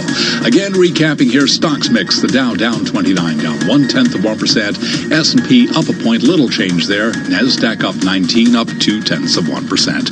I'm Charlie Pellet. That's Bloomberg Business Flash. Charlie Pellet, thank you so much. Bloomberg Markets is brought to you by VentureLink, at NJIT, a business accelerator offering the resources and support that tech companies need to thrive. More at njit.edu/entrepreneurship. Joining us here, Dave Wilson, Bloomberg Stocks editor, in our Bloomberg Interactive Brokers studios. Looking right now, not a very exciting day in the markets. Make it more thrilling for us. What should we be looking at right now? Just look at what's going on in the drug industry, Lisa. That's where all the excitement is. You've got these big drug makers that are looking. So you're basically saying turn to drugs for the interest here? Cancer drugs, specifically. Carry on. That's where it is, because you've got these deals that major drug makers are making in these smaller companies focused on developing cancer treatments.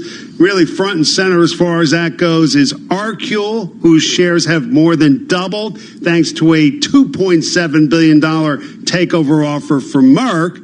That's one piece of the puzzle. Then you've got another company called Synthorex that France's Sanofi's buying for $2.5 billion. That stock is up 169%. And I got one more for you. 3 pharmaceutical deals. Carry on. Third. X Biotech is the third. Now, they're not selling the entire company. They're selling this bowel cancer treatment to Johnson & Johnson, specifically the Janssen unit, and that's potentially as much as $1.35 billion, which was 3 times X Biotech's market value at the end of last week. Those shares are up about 83%. Why is today Biotech Merger Monday? It just sort of worked out that way, it seems. I mean, because all these companies in one way or another are looking to build up their cancer businesses. Focus on Sanofi in that regard, because they have a relatively new CEO, Paul Hudson. He took over the company in September. That's an area that they're choosing to focus on. Merck is already big in cancer drugs with Keytruda,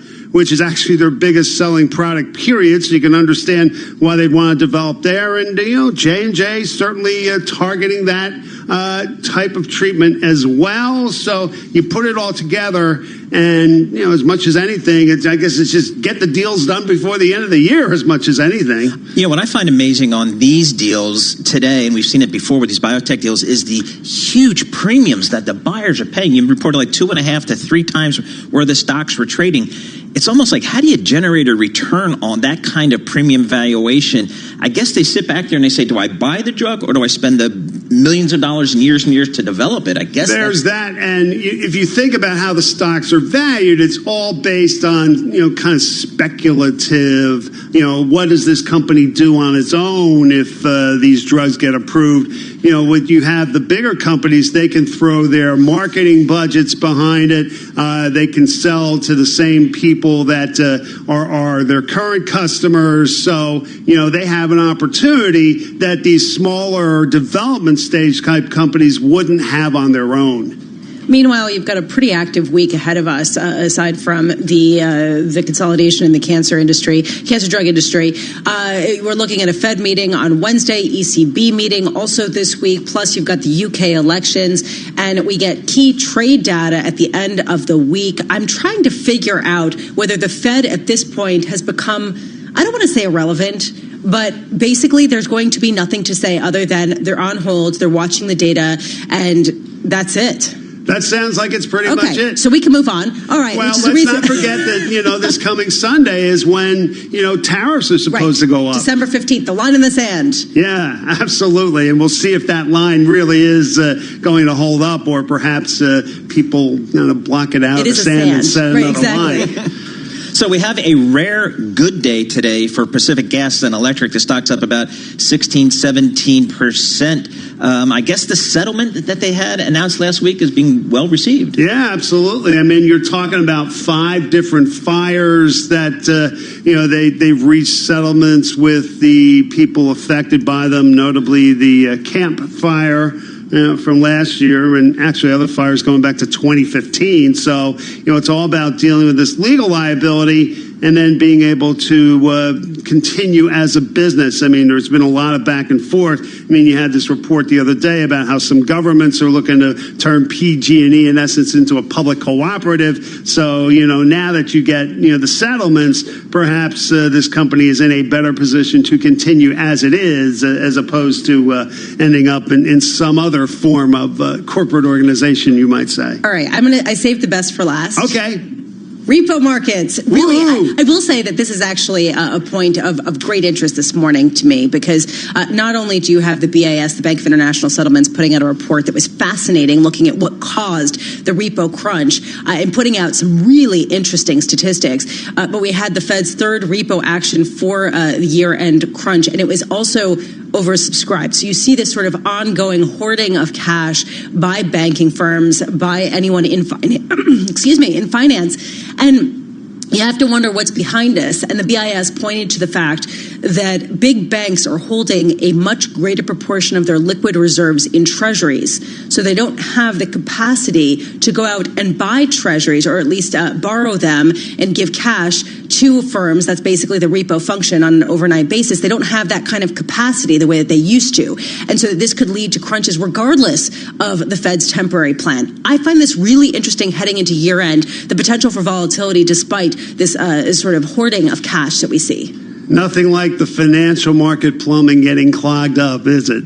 Well, I mean, this is important, right? I mean, yeah, basically, no doubt. Wondering whether people should close out their positions now or wait a little bit longer and see perhaps if this cash hoarding will stave off any potential volatility. I'm sorry to get on my soapbox.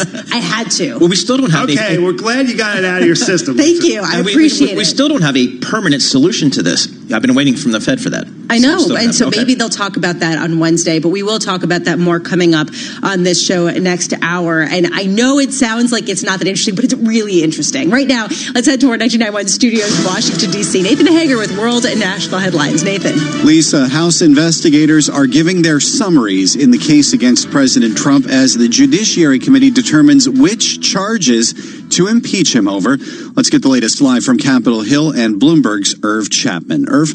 Nathan, the 2 lawyers who drafted the reports for the Intelligence Committee, which held those hearings with officials concerned with Ukraine policy, they are the witnesses today. Barry Burke, for the Democratic majority, led off. The evidence is overwhelming that the president abused his power by pressuring Ukraine and its new president to investigate a political opponent. The evidence is overwhelming that the president abused his power by conditioning a wanted White House meeting and a needed military aid that had been approved. Republicans on the committee, whose ranking member called impeachment a political vendetta, interrupted with demands for a hearing day in which they would call witnesses and other objections. Nathan?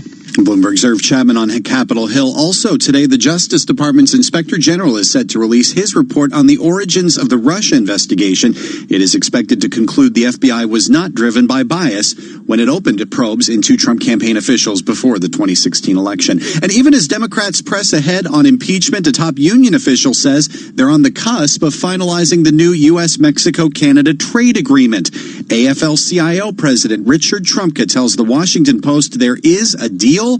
He plans to meet with his executive committee this afternoon to discuss it. Global news, 24 hours a day, on air and on Quick Take by Bloomberg, powered by more than 2,700 journalists and analysts in more than 120 countries. I'm Nathan Hager. This is Bloomberg. Pickets. From the business community, has it become normal? Tariffs. That is also below what the market is looking for. Trade wars. Give us an idea of how things are likely to evolve. You don't want to turn away for a second. Don't worry, we're watching too. Chief Asia economist joining us from our studios in Hong Kong. Bloomberg Daybreak Asia. Trade war got to be the top of mind there. Tonight at 6 Eastern on Bloomberg Radio, the Bloomberg Business app, and BloombergRadio.com. Bloomberg, the world is listening.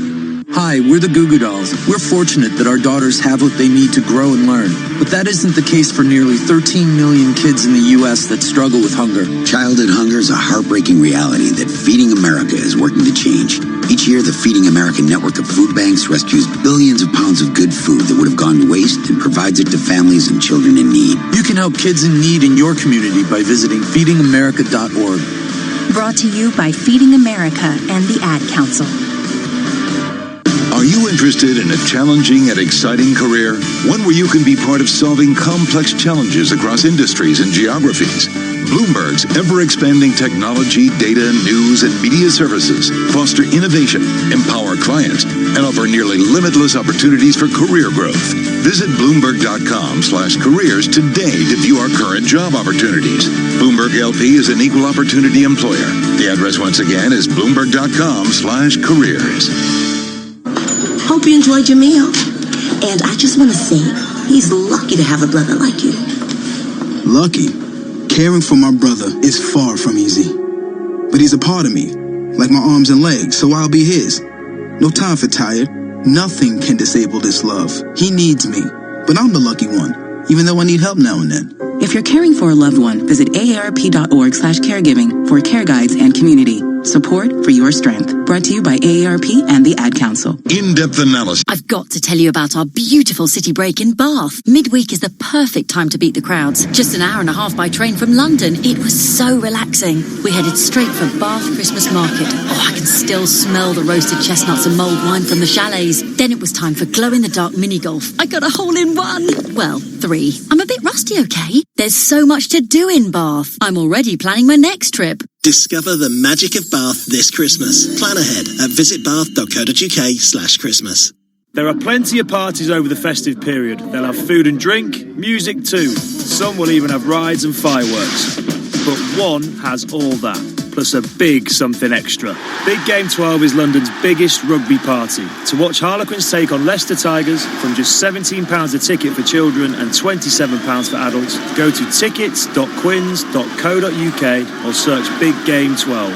Kick-off 4:30pm, Saturday 28th of December, Twickenham Stadium. 'Tis the season to be hunched over your laptop. Not on our watch. In real life, you can fill your senses and your baskets. Feel all the sights, sounds, lols, and OMGs. Wear laughing emojis on actual smiley faces. Battery is running low. Take the kids to Santa's Grotto. In real life, you can find just the right present using the most advanced search engine in the world. Your eyes. We can't in real life. Brent Cross, London. Free parking for all sleighs and cars. Christmas. A time for celebrating, unwrapping, and unwinding. Capture every moment with an epic iPhone 6S with a 12-megapixel camera. Now only $12.99 a month from Tesco Mobile, saving you £72. It's just one of the ways we're celebrating 100 years of great value. Go in store or search Tesco Mobile. Tesco Mobile. Every little helps. Saving £2 per month over 36 months was £14.99. 36-month credit and rolling monthly usage agreements required. Subject to status. Terms apply. See tescomobile.com/terms.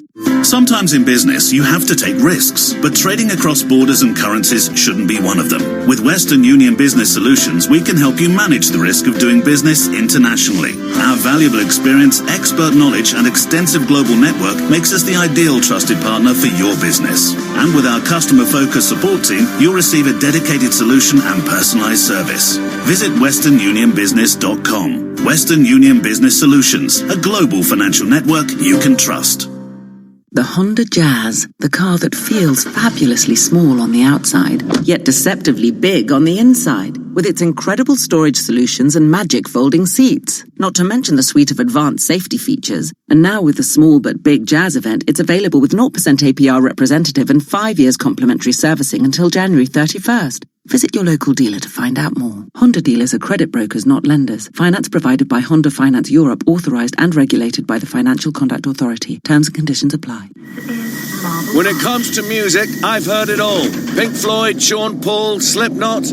But in the Which Test Lab, hearing isn't enough. When we test headphones, we really listen. Not just to the music, but to the stuff that gets in the way. The traffic, the chatter, all that. Mind the gap. We simulate the loudest commute to find you the headphones that cancel out the noise. So you know we're only recommending the best. Which tests harder so you can buy smarter. Visit which.co.uk.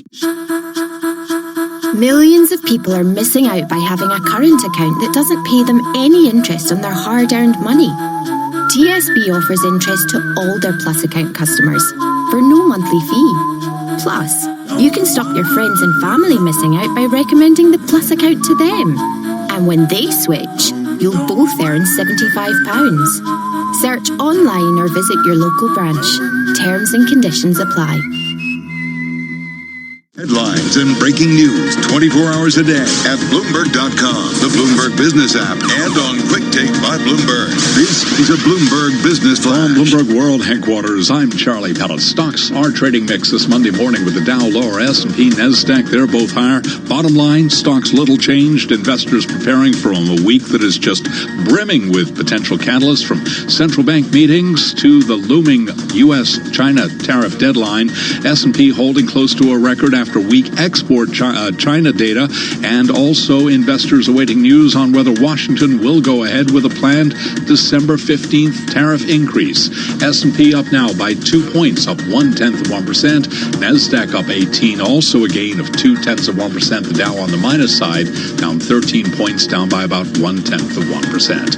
10-year up 3/32 at yield 1.82%. Gold up 0.1%, $14.61 the ounce. And West Texas Intermediate crude down 0.4%, 59 even a barrel. Brent 64.29, down 0.2%. I'm Charlie Pellet. That's a Bloomberg Business Flash.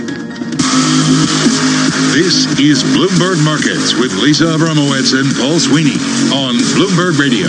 We've had the OPEC Plus meeting. They are instituting further production cuts. We've already gotten the Saudi Aramco IPO, if you could call it that. Going forward, will the balance of oil prices be determined by supply or demand? That is one of the key questions. Joining us now, Regina Mayer. She is Global Energy Head for KPMG based in Houston. Regina, I want to start there with the supply-demand side, because honestly, for the most of this year, the demand side was driving things, and we're seeing that again today with the prices dipping just a bit on the heels of trade uncertainty. Going into 2020, will the supply side start to take the helm? I think the supply side is going to be taken into being factored in, largely because the market likes negative signals when it comes to oil price. So given that we have extensive supply overproduction numbers that are coming out, and especially for Q1 of next year, then we're seeing supply factored into the downward pressure on the price. I see supply and demand, when they have an impact, it's downward pressure, which is very frustrating for the industry overall, but I'm in a very bearish mood when it comes to crude price these days. So Regina, we had some announcements about the cuts, but whenever I read OPEC or OPEC plus, production cut announcements, I feel like we have to take them with a grain of salt. Do you think they will hold this time? And if not, who will be the bad actors or actors? Compliance is definitely the name of the game, and probably the reason why the meeting took so much longer than they had anticipated last week. The bad actors are Russia in particular. I thought that their little fine print agreement around declassifying condensate out of the numbers was a nod toward Russia's non-compliance and the fact that they will continue to be non-compliant, but they're going to calculate it differently so they don't look as bad as they had perhaps in the past. And the U.S. sanctions on Iran and Venezuela are only helping the OPEC pictures overall, but Saudi is going to have to muscle their way through it, and they're going to have to be the ones that bear the brunt of the lion's share of the cuts. Regina, you said that you have a very bearish take right now on the price of crude. I'm looking at crude traded in the NYMEX at $59 flat, down just a touch, 34 basis points from Friday. I'm trying to figure out what's driving that. Where you think that's going to be going? In other words, are we headed? Is the threshold $40 or the sort of threshold $70? Well, I don't think it's either. I think the OPEC Plus agreement helps us stay in this sort of not too hot, not too cold. Now, I wouldn't say just right in a Goldilocks sense, but within a range that people feel mostly comfortable with. If we can keep WTI close to 60 and if we can keep Brent close to 65, that is what producers are aiming for. That means that U.S. shale is still not really in the money across the board, and we'll still continue to see a lot of pressure on capital investment on the U.S. shale producers. So, Regina, let's shift gears just a little bit to Saudi Aramco. The company priced its IPO last week, I think, at 32 rials each, raising $25.6 billion. That was at the top end of the range here. So it's going to start trading on Wednesday. My concern is they have virtually no Western investors in this transaction. What's the feeling within your world about how this thing was structured, i.e. really just kind of limiting it to some of the Middle East? Yeah, it's interesting. I was in a conference last week with a lot of private equity investors here in Houston, and they were asking, would you invest in that deal? And most people in the room said absolutely not. There are far less risky places to put your capital within an energy context than investing in that deal. They will have subscribers, and there are a lot of sovereign wealth funds out there that will place a bet, and it will allow the Saudis to monetize this asset and drive improvements in their budgets that they need, right, to improve their country and their economy. But it's not going to necessarily be something that's super complicated and that a lot of Western investors are going to be knocking down the doors to invest in. So back in the U.S. with shale producers under fire because this is just not economic for them with oil prices where they are, we are seeing capital expenditures fall pretty much across the board in the shale patch. I'm trying to figure out, though, why this isn't bullish for prices. The idea that on the margins you are seeing producers realize that things aren't going to change that much, which is going to reduce supply. Yeah, so there's a projection that U.S. supply goes up to 13.5 million barrels per day for 2020. I think personally that projection is at risk because I am seeing a slowdown in U.S. shale production and I am seeing a lack of capital. If you look at some of the smaller players in U.S. shale and if you look at some of the impairments that were recorded in Q3, that's where you'll start to see it. It's a treadmill that they've been on and they've had to continue to invest to sort of stay apace, and that capital is drying up. So I personally am more bullish that U.S. supply starts to get a little bit constrained, right, which could help promote prices longer term and could play into OPEC's hands in the Saudi IPO, which will be positive from an overall producer perspective. Hey, Regina, thanks so much for joining us. We appreciate your thoughts. Regina Mayer, Global Energy Head at KPMG, talking all things oil. Had the OPEC meeting last week. We had Saudi Aramco pricing its IPO. That will begin trading on Wednesday. Right now, let's head down to our 99.1 studios in Washington, D.C. to Nathan Hager for an impeachment hearing update. Nathan. The House Judiciary Committee, Paul, is hearing what amounts to a final presentation of evidence. Right now, the committee's lawyers are giving opening statements. Democratic counsel Barry Burke says the Founding Fathers envisioned 3 grounds for impeaching a president. They were abuse of power, betrayal of the national interest, corruption of elections. And what is so extraordinary is the conduct we're going to be talking about today of President Trump didn't violate one of these, but all 3. Right now, the Republican counsel, Stephen Castor's giving his presentation. This hearing began with some protest of this That pro-Trump demonstrator was ushered out. Now, following these opening statements, attorneys from the Intelligence Committee will lay out evidence for and against the president for up to 45 minutes apiece. We have a live report from Capitol Hill coming up in 15 minutes. I'm Nathan Hager. This is Bloomberg. This is a Bloomberg Market Minute. Stocks are little changed with trade the focus this week. The U.S. and China heading into the final stretch of negotiations, and investors are looking for any signs of progress. There's a planned hike of tariffs on Chinese imports set for December 15th. Former Federal Reserve Chairman Paul Volcker has died. He was 92 years old. The average amount for a car loan set records in the third quarter as more sophisticated features like self-driving technology pushed up car prices. The average new vehicle loan rose by 5% to a little more than $32,000 from a year earlier, according to Experian. The average used vehicle loan increased by 3% to more than $20,000. And Frozen 2 and Knives Out stayed atop the box office over a slow weekend as holiday shopping takes priority. The Disney sequel drew in $34.7 million this weekend, according to data researcher ComScore. Courtney Donahoe, Bloomberg Radio. Hi, everyone. Al Roker here.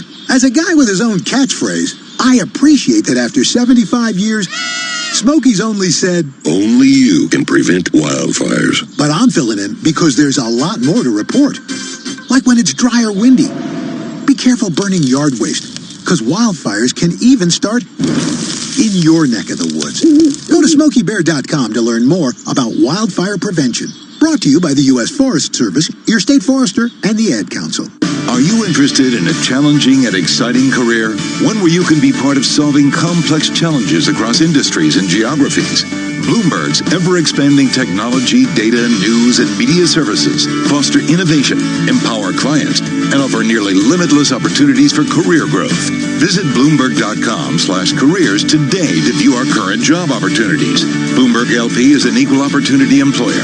The address once again is Bloomberg.com/career. Ah, Christmas, a time for sharing gifts and laughter, and photos and videos. Make the most of it with a SIM-only deal packed with data from Tesco Mobile. Like a 10-gig SIM for just £13 a month. It's just one of the ways we're celebrating 100 years of great value. Go in store or search Tesco Mobile today. Tesco Mobile. Every little helps. Ends 29th of December. 12-month contract and unlocked 4G-enabled phone required. Terms apply. See tescomobile.com/terms.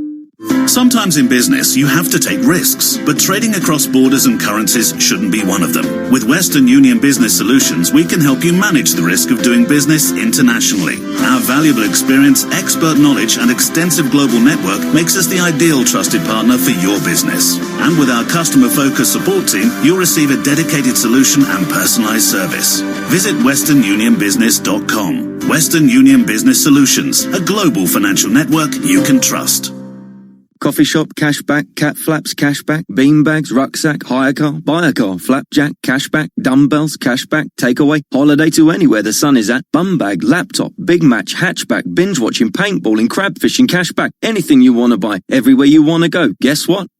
Cashback. Whatever you spend your money on, get money back every time with the American Express Platinum Cashback Everyday Credit Card. Search Amex Cashback. Representative 22.9% APR variable. Minimum annual spend to receive cashback. Terms apply. 18 plus subject to approval. Leave a mince pie out for Santa this Christmas and you might find the whole pack disappears. At Asda, our extra special luxury mince pies are just £1.39. And our extra special slow gin mince pies are only £2. Well, Santa might like to try something different. Asda, let's make Christmas extra special. Selected stores subject to availability. 6 pies per pack. Forget the cheese basket and socks this holiday season and get the ones you love and even the ones you just kind of like. A subscription to TuneIn Premium. With TuneIn Premium, you'll be giving them the gift they can enjoy all year long. Featuring live NFL, NBA, NHL, and MLB games, commercial-free music, and even podcasts. TuneIn Premium brings the best in audio to you. This year, we're making Santa's job a whole lot easier. So forget the stocking. Stuff their phone with TuneIn Premium. Search Premium to upgrade today. When you're not listening to your team, take it to the end zone, the rim, or the net. Keep up with the biggest moments in sports by following TuneIn on social media. Block, Cook into the end zone for the touchdown. From reminders of the live top games to tips of the best sports stations and podcasts. Welcome to Undisputed. We are live from Los Angeles. I'm Jenny Taft here with Skip Bayless. Follow at TuneIn on Facebook, Twitter, and Instagram to get the most out of TuneIn. Forget the cheese basket and socks this holiday season and get the ones you love and even the ones you just kind of like. A subscription to TuneIn Premium. With TuneIn Premium, you'll be giving them the gift they can enjoy all year long. Featuring live NFL, NBA, NHL, and MLB games, commercial-free music, and even podcasts. TuneIn Premium brings the best in audio to you. This year, we're making Santa's job a whole lot easier. So forget the stocking. Stuff their phone with TuneIn Premium. Search Premium to upgrade today.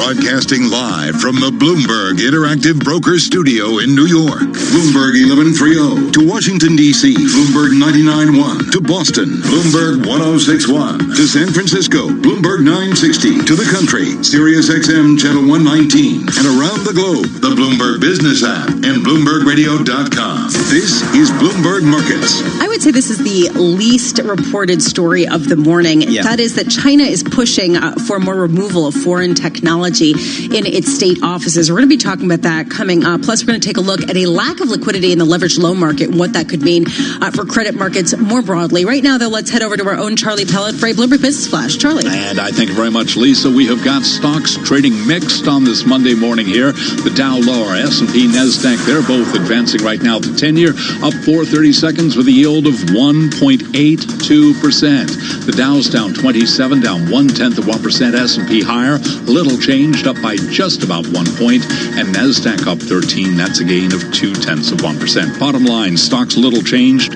Investors preparing for a week that is just overflowing with potential catalysts. Everything from central bank meetings to the looming U.S.-China tariff deadline. Well, as for trade, tariffs, and the odds of a recession, Steve Cheverone is portfolio manager at Federated Global Investment Management. We are not enough of a manufacturing and trading economy, unlike China or Germany, where the tariffs in and of themselves are enough to push us in a recession. And that's really been the lesson of the last year. You could get overly concerned about some of the trade stuff, not understanding that there's offsets in currency, and not understanding that the underlying consumer still remains remarkably strong.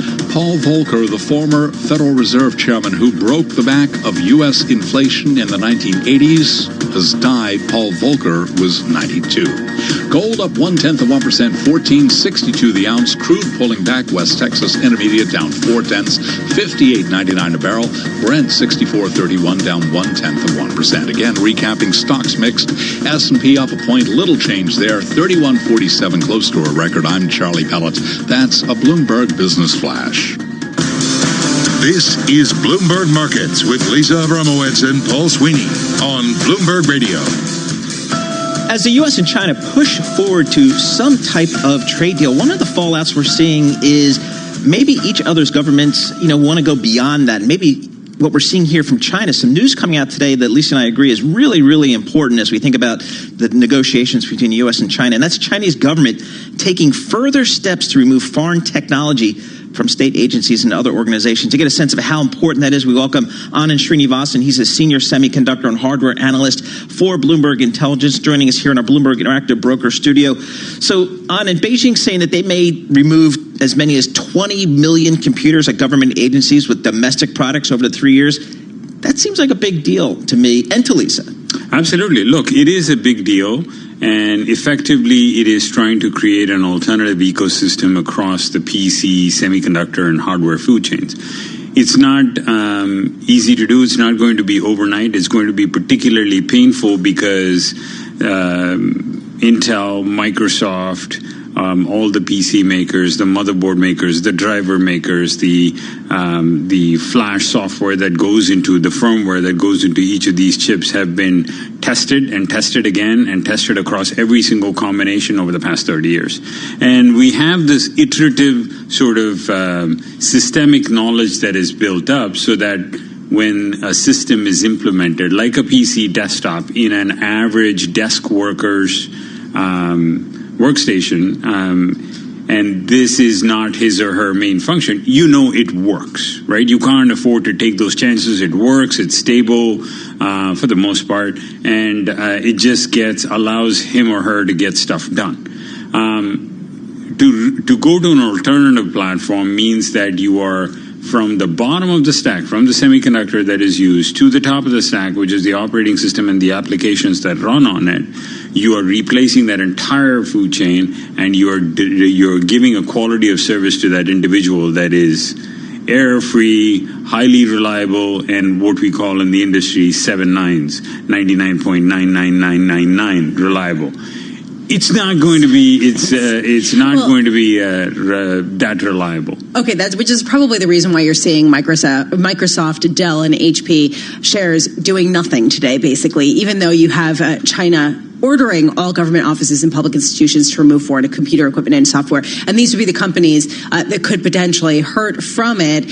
So is it insignificant, or is it just, that this sort of edifies a feeling that had been in the market for a while, which is China is going to gradually push in order to have its own technology supersede international competitors? Yeah, the creating of the bifurcation is a serious risk from our technology development track when you try to develop something on your own, and then this is a replay of the VHS Betamax story all over again, separated by national boundaries. It is not good from a technology development track for either side of the track, regardless of how better or worse one technology might be. Okay, but for tech ignorance like myself, are we just talking about a PC? Are we talking about cloud? Are we talking about everything? Right? Are we it's talking everything, about servers? right? So we can replace the Dell PC with a Chinese mainstay, Lenovo, which is a global market leader, number one in PCs. That can happen right away. Right. Except that what's powering the Lenovo PC? It's still an x86. Okay, you say, I don't want to use Intel. Let's go with the other option, AMD, which also is American. Then you say, I don't want to use Microsoft. What are your choices? You use a Linux kernel. How many apps run on the Linux kernel? How are you going to replace Excel? You say, no, I'm going to go to Google Docs. Wait, that's American too. Details. So you're stuck between a rock and a hard place, and its changes don't come easily, and it's going to be painful. All right, let's just step back a little bit. It appears that we're moving ever so slowly towards a phase one type of deal. What's the feeling out in Silicon Valley about trade just in general, our relationship with China? Is it a big concern that this thing could go sideways? Look, I think that in my opinion, we're pricing in for sure some sort of a deal, some sort of a phase one deal. Hopefully that doesn't rock the boat too much from current level of tariffs, number one. Number two is from a China Silicon Valley relationship. Again, it's one of those darned if you do, darned if you don't scenarios. You need them because they're a 20% market for all of our products and services. You need them because they're a supply chain essential. But we also recognize that this is not a healthy relationship, and that you have to move away from to a distributed manufacturing model, for example, but that it's going to cost more. Well, I will say this has been a fascinating conversation. And just to leave with this tidbit, analysts at Jefferies estimate that U.S. technology companies generate as much as $150 billion a year in revenues from China, which is the reason why trade discussions and any mandate from Beijing should be taken seriously, if not perhaps literally, at least if you look at the stock price right now. Anand Srinivasan, thank you so much for being with us. Anand Srinivasan, who saved his Yiddish for before the segment, a senior semiconductor and hardware analyst for Bloomberg Intelligence. I thought this was a fascinating story, and it's really interesting, the idea that Beijing wants to rid itself and its state offices of U.S. equipment, but kind of can't. Yeah, it's going to, as Anand was suggesting, if they want to, it's going to take a long time. So it's not immediate, let's put it that way. And pretty much everyone who trades stocks seems to know that. Right now, let's head to our 99.1 studios in Washington, D.C. Nathan Hager with World and National Headlines. Nathan. Lisa, as their next step toward impeachment, the House Judiciary Committee is hearing summaries of the evidence heard by the Intelligence Committee in its weeks of investigation. Let's go live to Capitol Hill, get the latest from Bloomberg's Irv Chapman. Nathan, the lawyers for the two parties who submitted their final reports are now getting a half hour each to make their case. For the Republicans, Steve Castor said there were no impeachable offenses. The record in the Democrats' impeachment inquiry does not show that President Trump abused the power of his office or obstructed Congress. To impeach a president who 63 million people voted for over 8 lines in a call transcript is baloney. Castor said the Republicans didn't get a fair chance to present evidence in the president's favor, so he had good reason not to send a representative. Nathan? All right, Bloomberg's Irv Chapman from Capitol Hill. Now, as the impeachment push goes on, a top Russian official will be in Washington. Bloomberg's Amy Morris has that. Russian Foreign Minister Sergei Lavrov will meet with Secretary of State Mike Pompeo tomorrow and might also meet with President Trump, who called again for closer ties with Russia, highlighting the possibility of reaching a deal to extend the New START nuclear arms control agreement, which expires in 2021.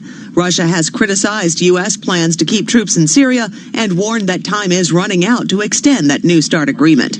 In Washington, I'm Amy Morris, Bloomberg Radio. In New Zealand, at least 5 people are dead, dozens more hurt after the country's White Island volcano erupted, sending smoke and ash thousands of feet into the air. Police say at least 50 people, mostly tourists, were on or around the island when it went off. Global news 24 hours a day on air and on Quick Take by Bloomberg, powered by more than 2,700 journalists and analysts in more than 120 countries. Business is constantly evolving. Is your financial printer evolving to keep ahead of the curve? At Command Financial, we are redefining financial printing by providing industry-leading expertise, leveraging technology, and honing processes and best practices. Every day, Command helps SEC registrants, as well as members of their working groups, including securities attorneys and investment bankers, prepare, file, and disseminate regulatory and disclosure documents, such as registration statements, M&A documents, and mutual fund prospectuses and reports. Command provides a full range of services to help you effectively complete your deal, meet your disclosure requirements, and achieve your shareholder communications objectives. Visit our website at commandfinancial.com and learn how we're evolving, not only with the times, but also with your business requirements. Command Financial, redefining financial printing.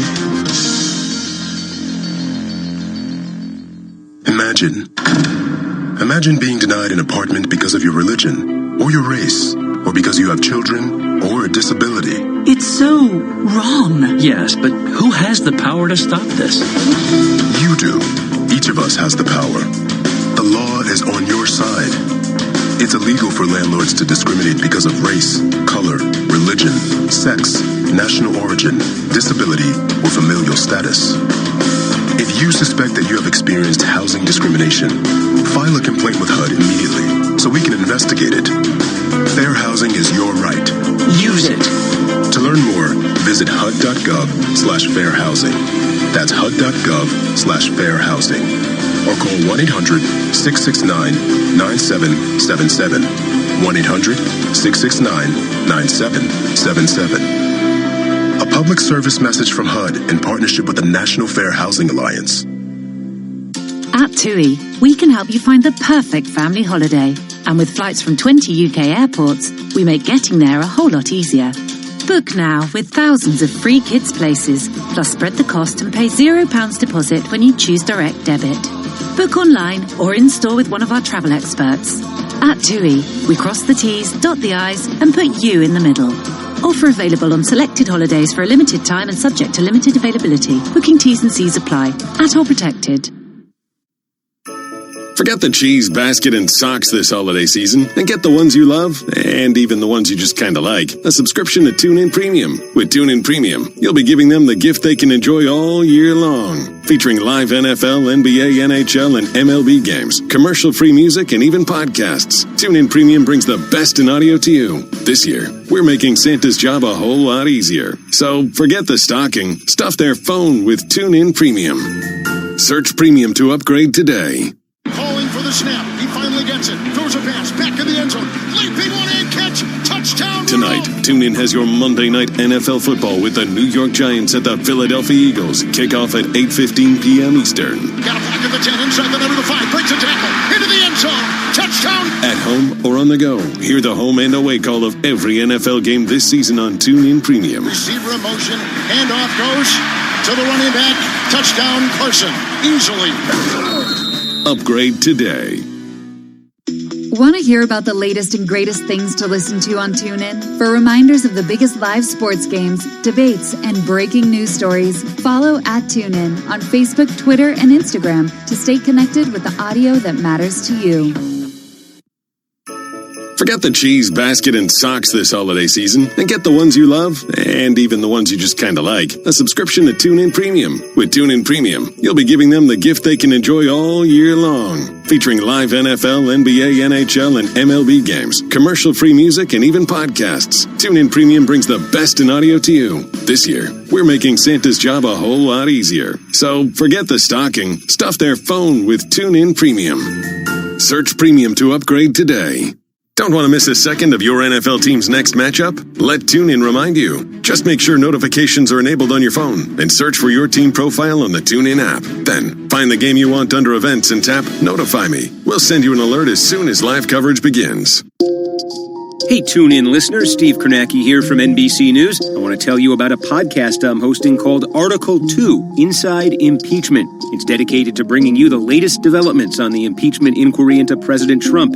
Every Monday, Wednesday, and Friday, I talk to NBC News reporters who are closest to the story to break down what's new, what matters, and what it means for the 2020 election. Search and favorite Article 2, Inside Impeachment on TuneIn. Hey, can't watch the big NBA game because your life's just too busy? I've got some news for you. TuneIn Premium is the answer to all your problems. Hear every home and away game live or on demand everywhere you go. Just search NBA to listen. The puck drops. 12 players face off to win. The suspense is pure torture, but you wouldn't miss this for the world. TuneIn brings you every minute of the NHL season. Listen live to hockey when it matters most on TuneIn. 'Tis the season for lights, presents, gingerbread houses, and, most importantly, news. TuneIn has commercial-free news from MSNBC, Fox, CNN, and CNBC with TuneIn Premium. It's an update to a story we brought you yesterday. It's the toe-to-toe battle. Starbucks, which almost never gives out anything. Which is also listed in Syria at about 1 billion. Let TuneIn spread the holiday cheer all month long. Upgrade to TuneIn Premium today. Ho, ho, ho. Headlines and breaking news 24 hours a day at Bloomberg.com, the Bloomberg Business app, and on Quick Take by Bloomberg. This is a Bloomberg Business Flash. From Bloomberg World Headquarters, I'm Charlie Pellet. Stocks trading mixed, little change right now as investors prepare for a busy week. Right now, we've got the S&P up a point. As again, as I said, a little changed at 3146. It is a down day for the Dow Jones Industrial Average, down now by 32 points, a drop there of 0.1%, and we've got NASDAQ holding on to a 9-point gain up by 0.1%. 10 years up 3/32. The yield 1.82%. Gold up 0.2%. 14.63 the ounce. And West Texas Intermediate crude down 0.5. 58.93 a barrel. Brent down 0.3%. 64.21 a barrel. Again, recapping here, S&P up a point.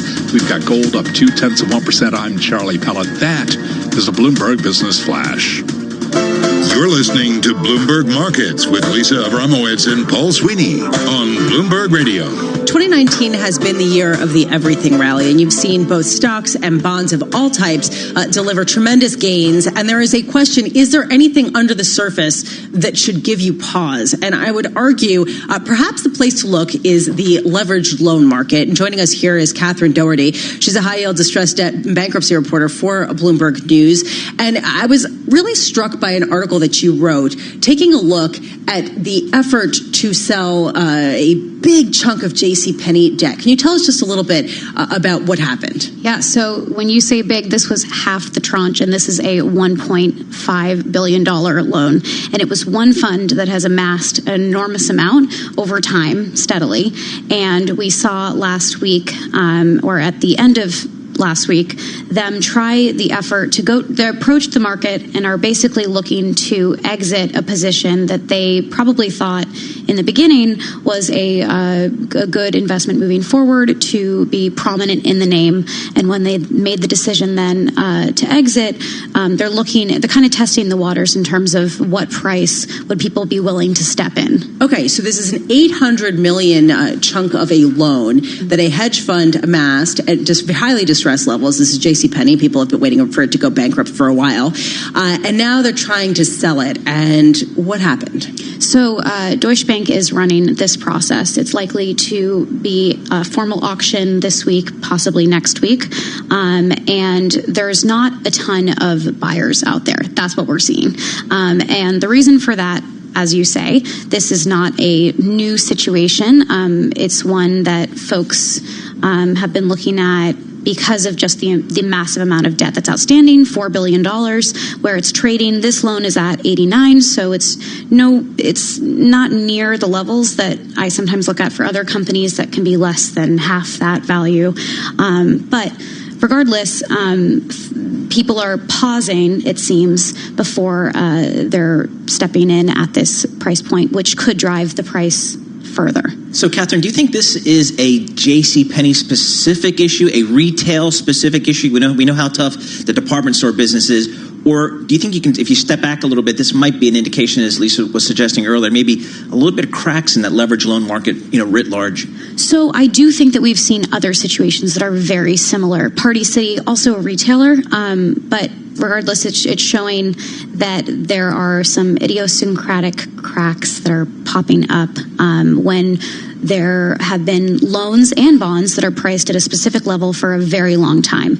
And one earnings report that was specific to Party City, when they reported that they were having a helium shortage, all of a sudden you saw that loan. Helium shortage? A helium this shortage. is actually a thing. This is a thing? Clearly you're out of the birthday party loop. Okay. Yeah, well, that loan was trading at 99 cents on the dollar, so it was at par.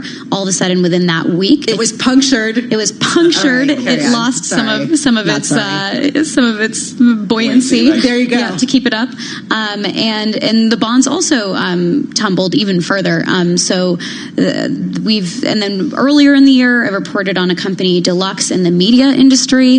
That loan it dropped as much as 77 cents on the dollar in 3 months. So it was trading at 12.5 cents when it filed for bankruptcy, that company. But the bigger takeaway here, and this is really what struck me, is things can be priced at one level, but when you actually go to sell the slice of debt, it can fall by a substantial amount. We're talking 10 to 20% of its value potentially getting wiped out in days or hours. And I'm trying to figure out, and frankly, I've heard from a lot of fund managers, which is concern, what happens if there is a forced seller of a chunk of debt and they cannot find a buyer, which could potentially be what's happening here unless they mark it down by a substantial amount. Right, absolutely. I mean, the distressed investor that normally was coming in at 80, 70 cents on the dollar, they know or they've anticipated that these are forced sellers, so they're waiting longer, and they're basically saying, oh, well, where I originally was going to come in at 70 cents, maybe I'm going to wait for 60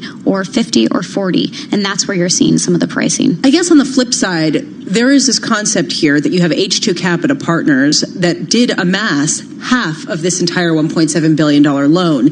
How common has that become? One hedge fund really amassing a huge concentrated position in a distressed company and trying to then affect change of some sort at the company, failing, and then having to liquidate their position. I've seen it a lot in especially some healthcare companies that I cover.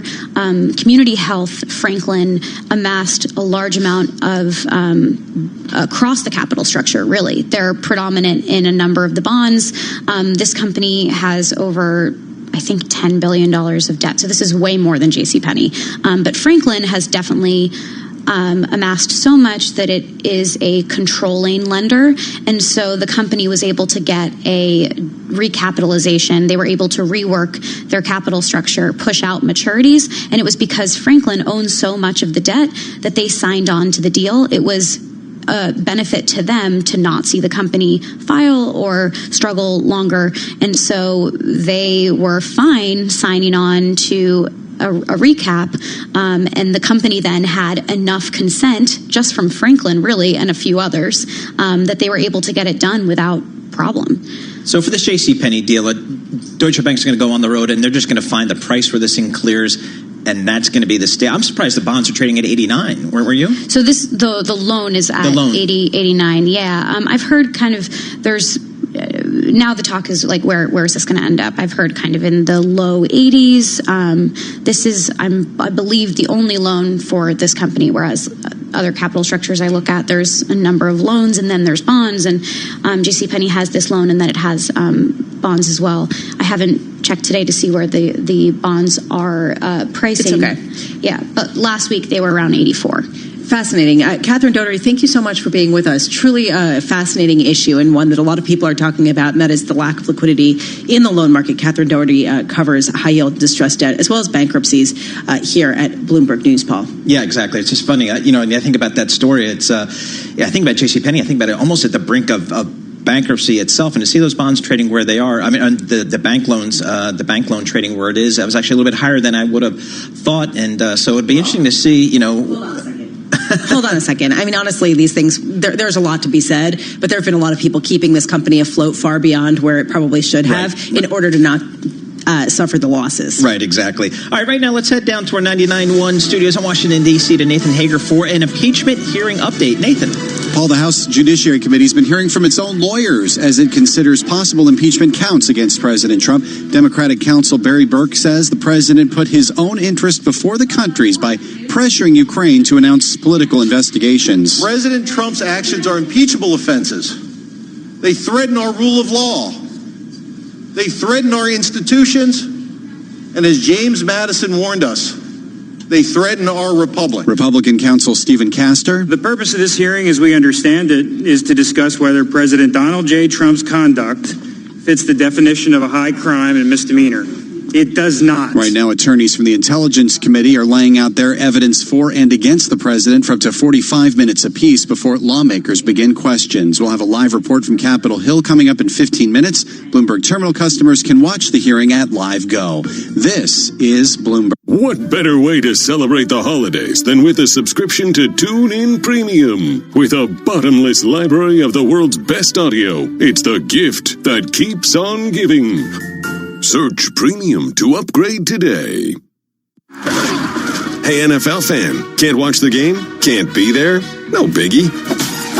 With your TuneIn Premium membership, you already have an all-access pass to every team and every game in the league. Amazing, right? Steps up, floats it towards, at the goal line, it's intercepted! Listen live as the action unfolds or on demand when you can. Anytime, anywhere, all season long. Right side, it is caught. It is in for the right side for the touchdown to Keenan. Search NFL today. Along the goal line, Martin scores! He takes it home! Hockey fans, the 2019-20 NHL season is here. Here's Pietrangelo, he scores! And you can hear the action live on TuneIn Premium. Gonna move, hit a shot, he scores! From regular season action to the All-Star Game and through the Stanley Cup in June. Hear the home and away call for every game, for every team live. At home or on the go, never miss a game with the NHL on TuneIn Premium. Upgrade today. Ho, ho, ho. Want to make Santa's job a whole lot easier this year? TuneIn Premium is the gift your loved ones can enjoy all year long. Featuring commercial-free news from MSNBC, Fox, CNN, and CNBC. Cyber Monday rolling right along. Adobe Analytics says as of 9 a.m. Plus music, podcasts, and live sports. TuneIn Premium brings the best in audio to you. Forget the stocking and stuff their phone with the Everything app. Give the gift of TuneIn Premium. Happy holidays. Introducing a new podcast, ESPN Daily. When you want to go beyond your feed, when you want to get inside the score, when you want to get behind the highlight, there's ESPN Daily.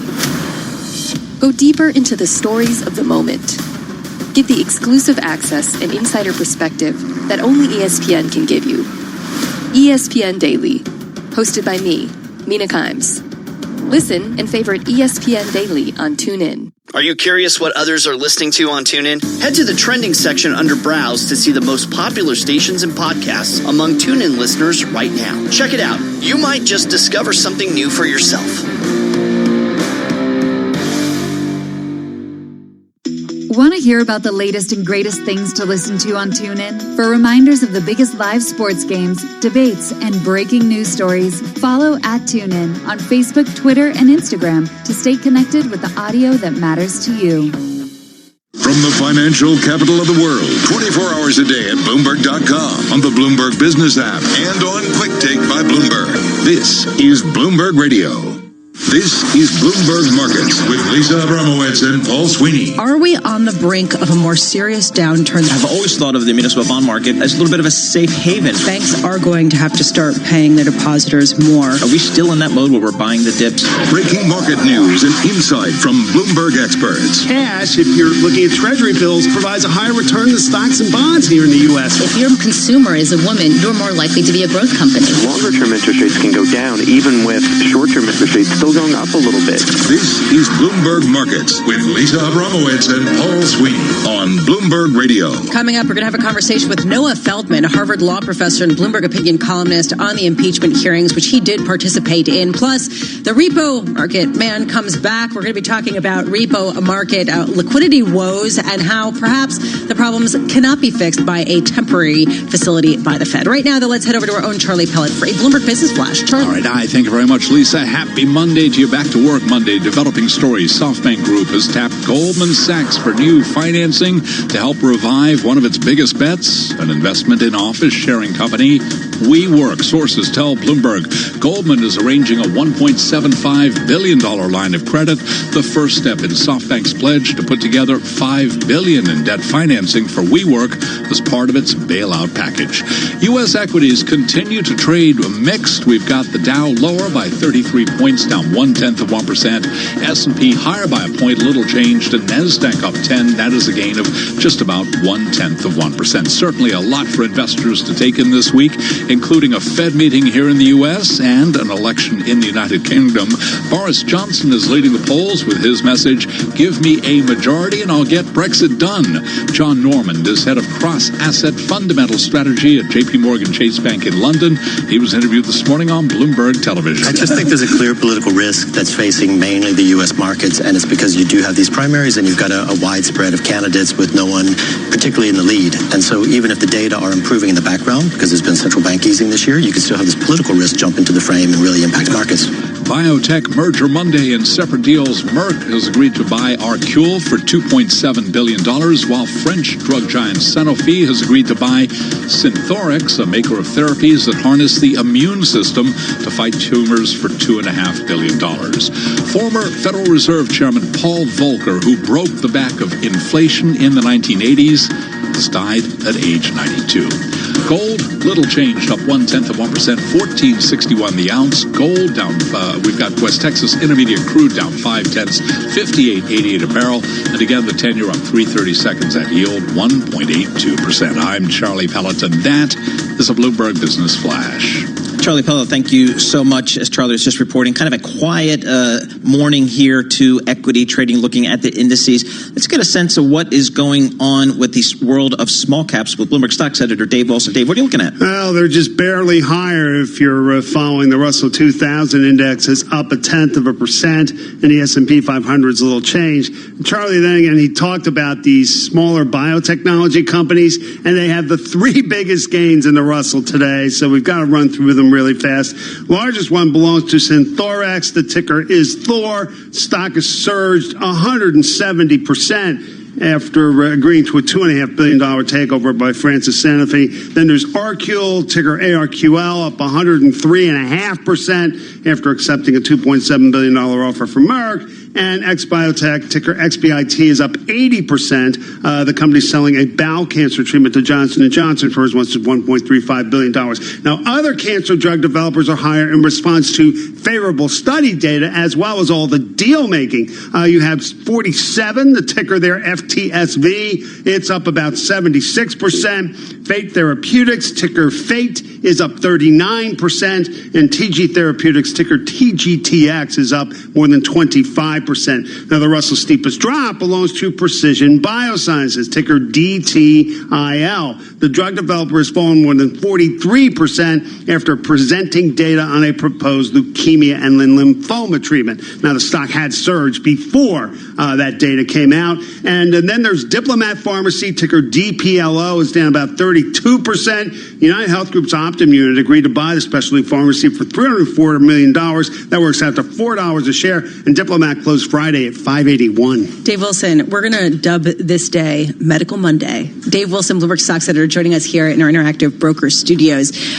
So we definitely have a lot on the medical front. Also on the repo front. How about that for a transition? Yes. Honestly, this is, to me, the story of the day. The Bank of International Settlements put out a report highlighting why they think the repo market suffered such a disruption and why it's prone for another such disruption. Meanwhile, you're getting oversubscription of the Fed's temporary repo subscription. In other words, you have people hoarding cash heading into year end with the fear we could see more volatility. Joining us here, I'm so glad to say, Alex Harris, Bloomberg bond reporter. First, let's just start with the BIS report. What's your biggest takeaway from that? Oh, there's a very, very egregious part of that missing on behalf of the BIS. Because remember, the BIS is the central bank, and they're also responsible for the Basel regulations. Okay, hold on a second. So to first of all, let's just take a step back. The BIS blamed big banks and hedge funds, and basically you're saying that they're to blame as well. Yeah, they are to blame as well, because there was a conference last week at Brookings all about, what happened in the repo market and how do you fix this going forward. And one of the interesting things was from Sandy O'Connor, who used to head regulatory affairs for JP Morgan. And she said, look, when you layer regulation on top of regulation, all regulating the same pile of money, you are going to have problems. And this is what it is that regulation was just layered on top without thinking about how these all interacted and how these all affected the money. And a lot of these are Basel regulations. These were put in post-crisis. And so to devote no more than 2 sentences of that document to saying, you know what, we need to re-examine our role in this and the role our regulations are playing in this. And it's not just about Dodd-Frank in the U.S. or wherever else, that we need to be looking at this as a serious oversight. And I have problems to just be pegging this on banks and hedge funds. How do you think we wound up with concentration risk like this? And Marcus Ashworth has an op-ed going after this exact point today. All right, so we've got kind of the blame game going on here. We had Jamie Dimon earlier saying it was, the regulators, and now a little bit of back and forth. We still don't have what I was told we were going to have some type of permanent solution to this problem, which rears its ugly head periodically throughout the year, i.e. the short-term end of the market kind of gets the clogged plumbing. Well, and that's kind of what people are very nervous about now. I think you're seeing from the brokers I've spoken with, repo for the end of the year, like overnight repo, is trading above 4%. Well, repo right now, the overnight rate's at 150. So people are still, I think, a little bit nervous about what's to come. And the idea of some sort of permanent facility from the Fed, what people are starting to say, and I think you're getting a bit more of a chorus on this, is that you can't have a facility that's just for the primary dealers. It needs to be expanded. And you're getting this from sort of your mid-sized broker dealers in the repo market. We had a story out about this on Friday, where they're proposing that if you're going to do a standing repo facility, which is what the Fed calls it, it's got to be bigger than the primary dealers, because you've got to hit more of the market. You've got to get that money moving through. And that's the issue the Fed is having, essentially, is flow. And that's what people are nervous about. So just to be clear, if anyone joining the conversation is not aware of what the repo market is, it is when on an overnight or a 2-week or 1-week basis, someone will say, well, we have all these treasuries, but we need cash. We're going to lend you out our treasuries in return for a cheap loan for cash. And what's happening right now, if I'm correct, is that banks basically have to hold so much of their liquid assets in treasuries that they don't have the capacity to buy or to sort of borrow more treasuries and lend out more cash. Is that correct? It's a little bit of that, but it's also reserves count towards those regulations as well. And so it's a matter of, and this is it, is that people are saying, well, banks should be substituting those reserves for treasuries, and they're not. And part of it is that the treatment and on a regulatory basis it's not equal technically. And so that's where people are having the issue, is that make them equal, make treasuries equal to those cash reserves at the Fed, and we got to start opening this up. And so this is, I think, what you're going to hear maybe in the press conference is a lot more questions about how do you fix this going forward. Alex Harris, thanks so much for joining us. Alex Harris is a bond reporter for Bloomberg News. Yes, join us in our Bloomberg Interactive Broker Studio. This is a problem which most investors investors weren't aware of until September. Now it's a question of, okay, we understand it's serious, but what's the solution? And just to sort of show the consequences, right? I mean, if this market freezes up, you will see huge volatility in all risk assets because this is basically the fundamental underpinnings of the market. Exactly right. That's why it's important. All right, right now let's head down to our 99.1 studios in Washington, D.C. for World and National Headlines with Nathan Hager. Nathan. Paul, the lawyers who guided the investigation by the House Intelligence Committee are summarizing the results as the two parties see them. Let's go live to Capitol Hill, get the very latest on the impeachment proceedings against President Trump with Bloomberg's Irv Chapman. Nathan, the crucial incident, Democratic lawyer Dan Goldman told the Judiciary Committee, was the phone call in which President Trump asked the new president of Ukraine for a favor. That is, to find out about Joe Biden stopping a prosecution involving his son. The allegations about Vice President Biden are patently false. President Trump's persistent and continuing effort to coerce a foreign country to help him cheat to win an election is a clear and present danger to our free and fair elections and to our national security. Goldman said the president is still at it, with Rudy Giuliani again looking for allegations last week on a visit to Ukraine. Nathan? Bloomberg's Irv Chapman. Now, as the impeachment push goes on, 2 federal lawsuits into claims that President Trump has been enriching himself while in office are moving forward. Today, an appeals court in Washington decides whether a case brought by congressional Democrats over the Constitution's Emoluments Clause can move forward. On Thursday, the full appeals court in Richmond will decide a case related to the president's namesake hotel in Washington. The Supreme Court has left a Kentucky law in place that requires doctors who perform abortions to show an ultrasound and give a detailed description of the fetus before performing the procedure without comments. The justices rejected an appeal from doctors who say that law violates their free speech rights. Global news, 24 hours a day on air and on Quick Take by Bloomberg, powered by more than 2,700 journalists and analysts in more than 120 countries. Intellectual property, one of the most valuable things we market in Asia. I understand you're trying to rival the likes of San Francisco, New York. We have our own brand of intellectual property. Let's focus first on this U.S.-China trade story. Find out why it's so valuable. Do you need to see substance in an agreement or just that they stop shouting at each other? Bloomberg Daybreak Asia, tonight at 6 Eastern on Bloomberg Radio, the Bloomberg Business app, and BloombergRadio.com. Bloomberg, the world is listening. The possibility of lung cancer can be pretty scary, especially if you're one of approximately 8 million current or former smokers at high risk. That's why SaveByTheScan.org wants you to know that now there's a breakthrough low-dose CT scan that can detect lung cancer early, and it only takes 60 seconds. You stop smoking. Now start screening. For an easy quiz to see if you're eligible, visit SaveByTheScan.org. It could save your life. SaveByTheScan.org is brought to you by the American Lung Association's Lung Force Initiative and the Ad Council. Are you interested in a challenging and exciting career? One where you can be part of solving complex challenges across industries and geographies. Bloomberg's ever-expanding technology, data, news, and media services foster innovation, empower clients, and offer nearly limitless opportunities for career growth. Visit Bloomberg.com/careers today to view our current job opportunities.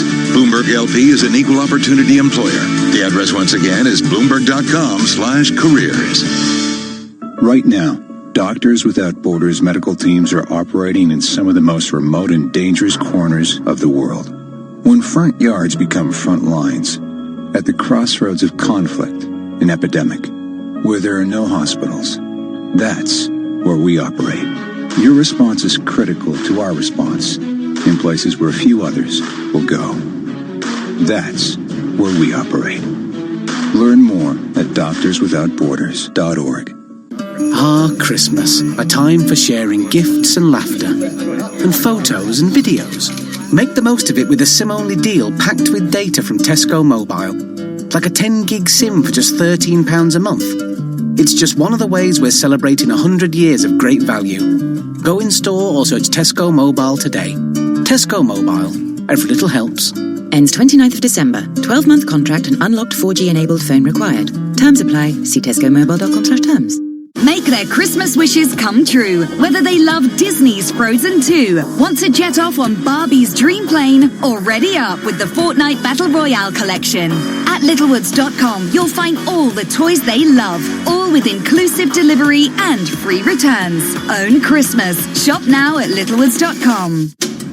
I used to be a bit of a rubbish sleeper.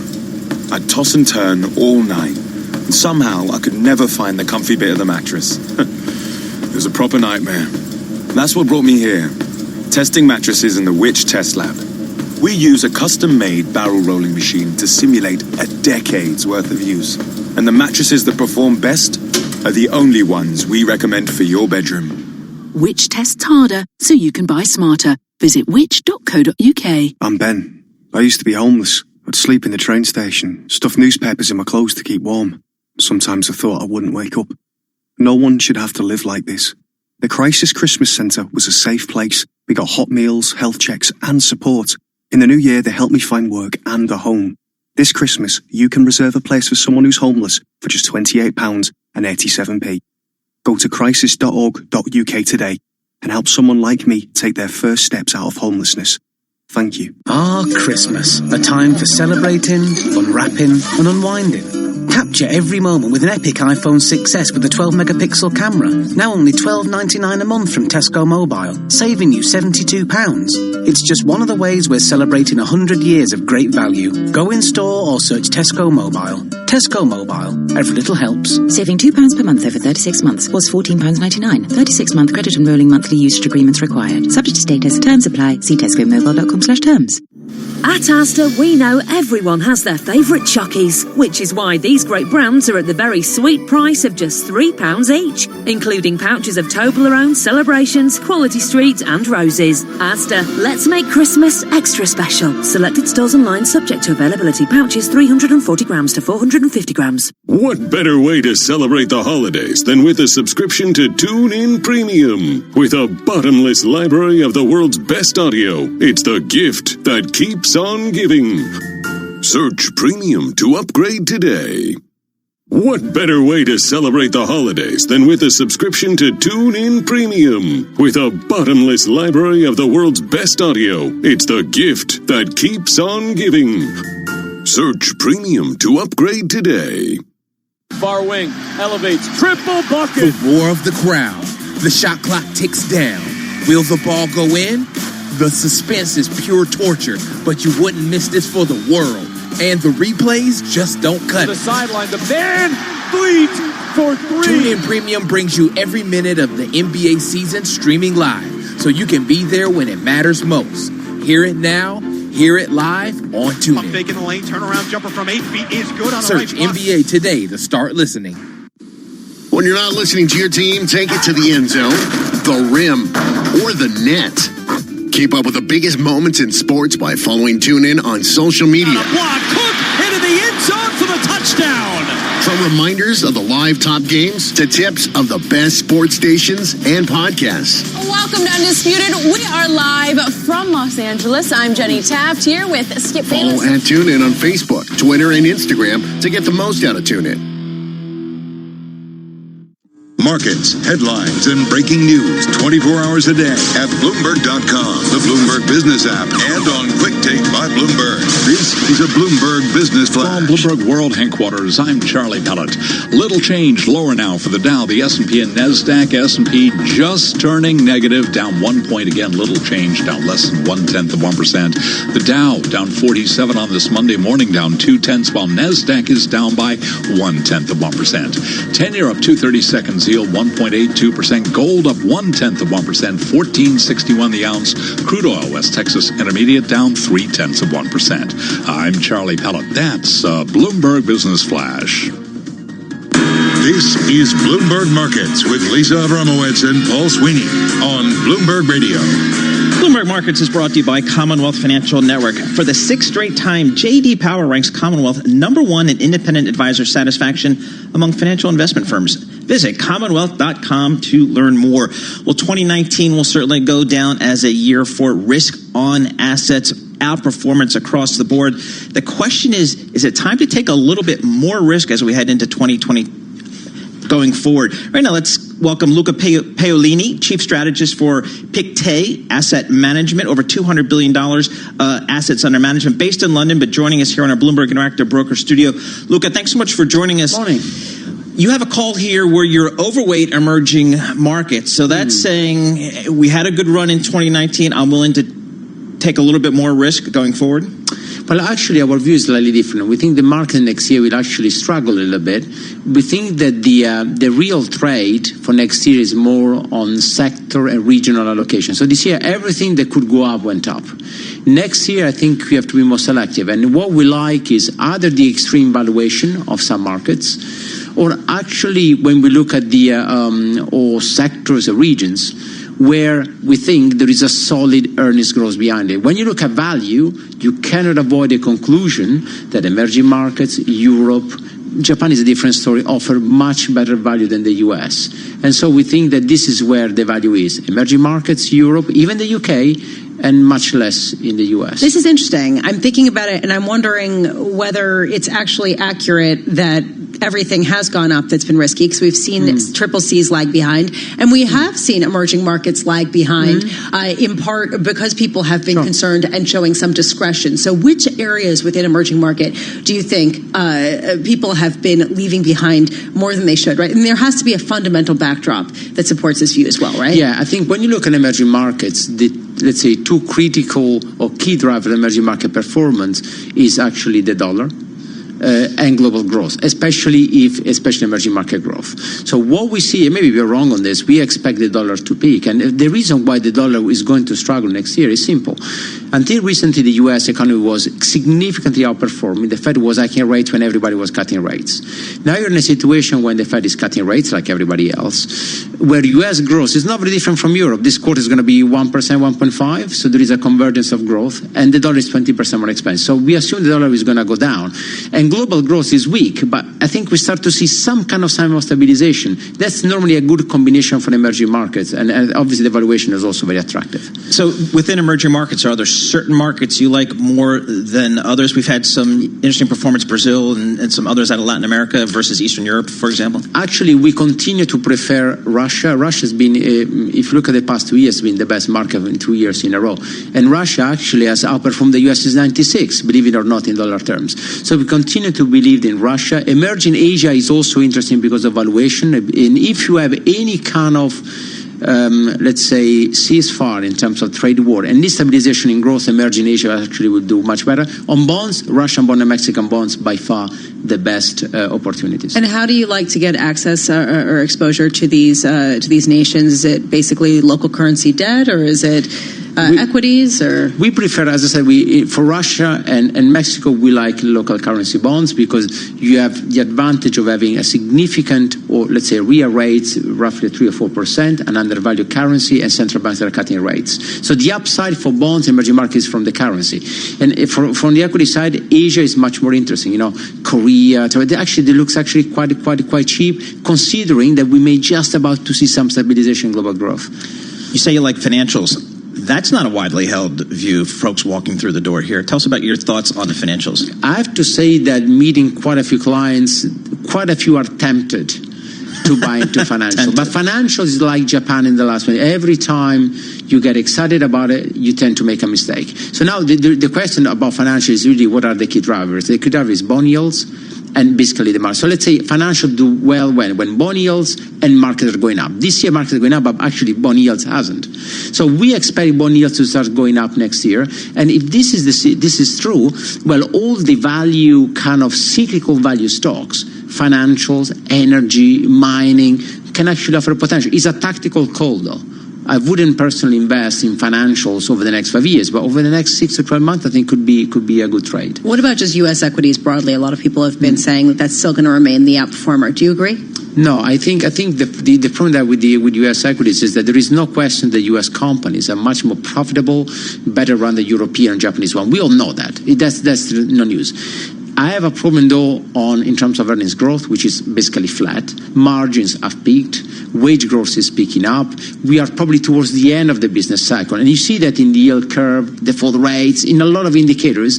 And the valuations still continue to be quite expensive. So I think, I personally think the U.S. will start to underperform next year, especially in dollar terms. We expect the dollar to decline. Real quick, Treasury yields, rising or falling? We have 2% for the end of next year, so a marginal increase. Not much, but you're not going to make a lot of money with bonds next year now. 20 more seconds. I'm just wondering, what did you have for breakfast? 3 croissants, if you believe it or not. 3 almond croissants at 4 o'clock because there's some kind of a jet lag issue. 3 croissants? How big were they? Almond croissant, 3. One they after must the have other been one. tiny because I don't think so, but... He must be a marathon runner. Thank you so much for being with us. Really wonderful information. Luca Paolini, he is chief strategist at Pictet Asset Management with more than $200 billion under management, normally in London, today gracing our Interactive Broker Studios. Right now, let's get an update on the impeachment hearings. Nathan Hager. Nathan. Lisa, attorneys from the House Intelligence Committee have begun laying out the evidence to the Judiciary Committee as it considers possible articles of impeachment against President Trump. Democratic counsel Daniel Goldman. President Trump used the power of his office to pressure and induce the newly elected president of Ukraine to interfere in the 2020 presidential election for President Trump's personal and political benefit. And Goldman says that pressure effort continues. The Republicans' counsel will make their case later, but the party's lawyer on the Judiciary Committee, Stephen Castor, has made an opening statement. The impeachment record is heavily reliant on hearsay, innuendo, and presumptions. And Castor says removing the president over 8 lines in a call transcript with Ukraine's president is, in his words, baloney. We have a live report from Capitol Hill coming up in 15 minutes. Bloomberg Terminal customers can watch this hearing at LiveGo. I'm Nathan Hager. This is Bloomberg. This is a Bloomberg Market Minute. Stocks are little changed as investors are preparing for a week brimming with potential catalysts from the Federal Reserve meeting to the looming America-China tariff deadline. Former Federal Reserve Chairman Paul Volcker has died. He broke the back of inflation during the 80s. Later, Volcker led President Obama's efforts to rein in the investment risk-taking of commercial banks. Volcker was 92 years old. American manufacturers expect to reduce capital spending by more than 2% in 2020. That would be the first decline since 2009. The Institute for Supply Management report also said a third of those factory executives surveyed think profit margins will improve between now and May. And The Irishman was seen by 12.3 million American viewers on Netflix over its first 5 days of release, according to Nielsen. However, the Martin Scorsese film fell short of the 16.9 million attracted by 2018's Bird Box. Courtney Donahoe, Bloomberg Radio. Okay, kids, Dad's gonna teach you how to dance. First, spread your feet apart. Then, pump your knee, nod your head, shake your hips, and bite your lip ever so slightly. Now, with one hand in the air, point at people with the other hand. I call that the rock star. Dance like a dad. It's a great way to make a moment with your kids. Now, make a face like it just smells something bad. Visit fatherhood.gov. Brought to you by the U.S. Department of Health and Human Services and the Ad Council. Are you interested in a challenging and exciting career? One where you can be part of solving complex challenges across industries and geographies. Bloomberg's ever-expanding technology, data, news, and media services foster innovation, empower clients, and offer nearly limitless opportunities for career growth. Visit Bloomberg.com/careers today to view our current job opportunities. Bloomberg LP is an equal opportunity employer. The address once again is Bloomberg.com/careers. Christmas, a time for celebrating, unwrapping, and unwinding. Capture every moment with an epic iPhone 6S with a 12-megapixel camera. Now only $12.99 a month from Tesco Mobile, saving you £72. It's just one of the ways we're celebrating 100 years of great value. Go in store or search Tesco Mobile. Tesco Mobile. Every little helps. Saving £2 per month over 36 months was £14.99. 36-month credit and rolling monthly usage agreements required. Subject to status. Terms apply. See tescomobile.com/terms. At TUI, we can help you find the perfect family holiday. And with flights from 20 UK airports, we make getting there a whole lot easier. Book now with thousands of free kids' places, plus spread the cost and pay £0 deposit when you choose direct debit. Book online or in store with one of our travel experts. At TUI, we cross the T's, dot the I's, and put you in the middle. Offer available on selected holidays for a limited time and subject to limited availability. Booking T's and C's apply. At all protected. What better way to celebrate the holidays than with a subscription to TuneIn Premium? With a bottomless library of the world's best audio, it's the gift that keeps on giving. Search Premium to upgrade today. Hey, NFL fan, can't watch the game? Can't be there? No biggie. With your TuneIn Premium membership, you already have an all-access pass to every team and every game in the league. Amazing, right? Steps up, floats it towards, at the goal line, it's intercepted! Listen live as the action unfolds or on demand when you can. Anytime, anywhere, all season long. Right side, it is caught. It is in for the right side for the touchdown to Keenan. Search NFL today. Hey, NFL fan, can't watch the game? Can't be there? We've got you covered. With TuneIn Premium, you can listen to every NFL game live as it's happening. LaShawn McCoy has an opening on the right side, punches into the end zone for the touchdown. Or catch it later on demand. Offset backs behind Mahomes. The give is to Williams. Starts right, cuts it back to the left, and blows into the end zone for the touchdown. You call the plays. Follow the NFL anytime, anywhere, all season long with TuneIn Premium. Upgrade today. 'Tis the season for lights, presents, gingerbread houses, and, most importantly, news. TuneIn has commercial-free news from MSNBC, Fox, CNN, and CNBC with TuneIn Premium. It's an update to a story we brought you yesterday. It's the toe-to-toe battle. Starbucks, which almost never gives out anything. Which is also listed in Syria at about 1 billion. Let TuneIn spread the holiday cheer all month long. Upgrade to TuneIn Premium today. Ho, ho, ho. This is not a commercial. This is a reminder. With TuneIn Premium, you could be listening to more music commercial-free. Get over 45 commercial-free music stations. Visit TuneIn.com/premium to upgrade. Don't want to miss a second of your NFL team's next matchup? Let TuneIn remind you. Just make sure notifications are enabled on your phone and search for your team profile on the TuneIn app. Then, find the game you want under events and tap Notify Me. We'll send you an alert as soon as live coverage begins. Hey, can't watch the big NBA game because your life's just too busy? I've got some news for you. TuneIn Premium is the answer to all your problems. Hear every home and away game live or on demand everywhere you go. Just search NBA to listen. Broadcasting live from the Bloomberg Interactive Brokers Studio in New York. Bloomberg 1130. To Washington, D.C., Bloomberg 99.1. To Boston, Bloomberg 106.1. To San Francisco, Bloomberg 960. To the country, Sirius XM Channel 119. And around the globe, the Bloomberg Business app and BloombergRadio.com. This is Bloomberg Markets. Coming up, we're going to speak to the CFO of Zoom Video Communications on the company's third quarter results Friday, plus how the company is actually benefiting from some of the unrest in Hong Kong. Plus, we're going to speak to Noah Feldman, Bloomberg opinion columnist and Harvard Law professor, on his testimony in front of the impeachment hearings last week in Congress. But first, let's go to Charlie Pellet of Bloomberg News for a Bloomberg Business Flash. Charlie. Hi, thank you very much. Little change, but lower on the S&P 500 index. It's been fluctuating, but right now it is down 1.3144, a drop there of less than 0.1%. The Dow is down 57, down 0.2. NASDAQ flat now, narrowing its loss to just about 1 point. We've got the 10-year up 430 seconds, yield 1.82%. Indeed, busy week, great week to keep it locked into Bloomberg Radio. A lot of special coverage and a lot going on, that to put it mildly. We've got a Fed meeting, of course, also a UK election. Boris Johnson leading in the polls.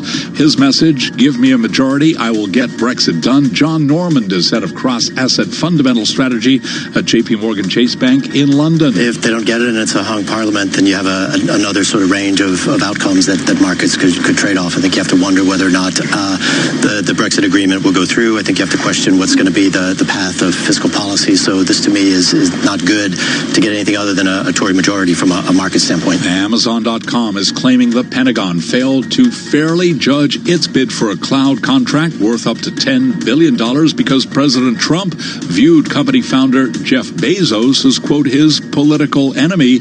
Details being made public today in a lawsuit that the Defense Department allegedly ignored Amazon's, quote, superior technology and awarded the contract to Microsoft. McDonald's has elected Women's National Basketball Association Commissioner Kathy Engelbert to its board.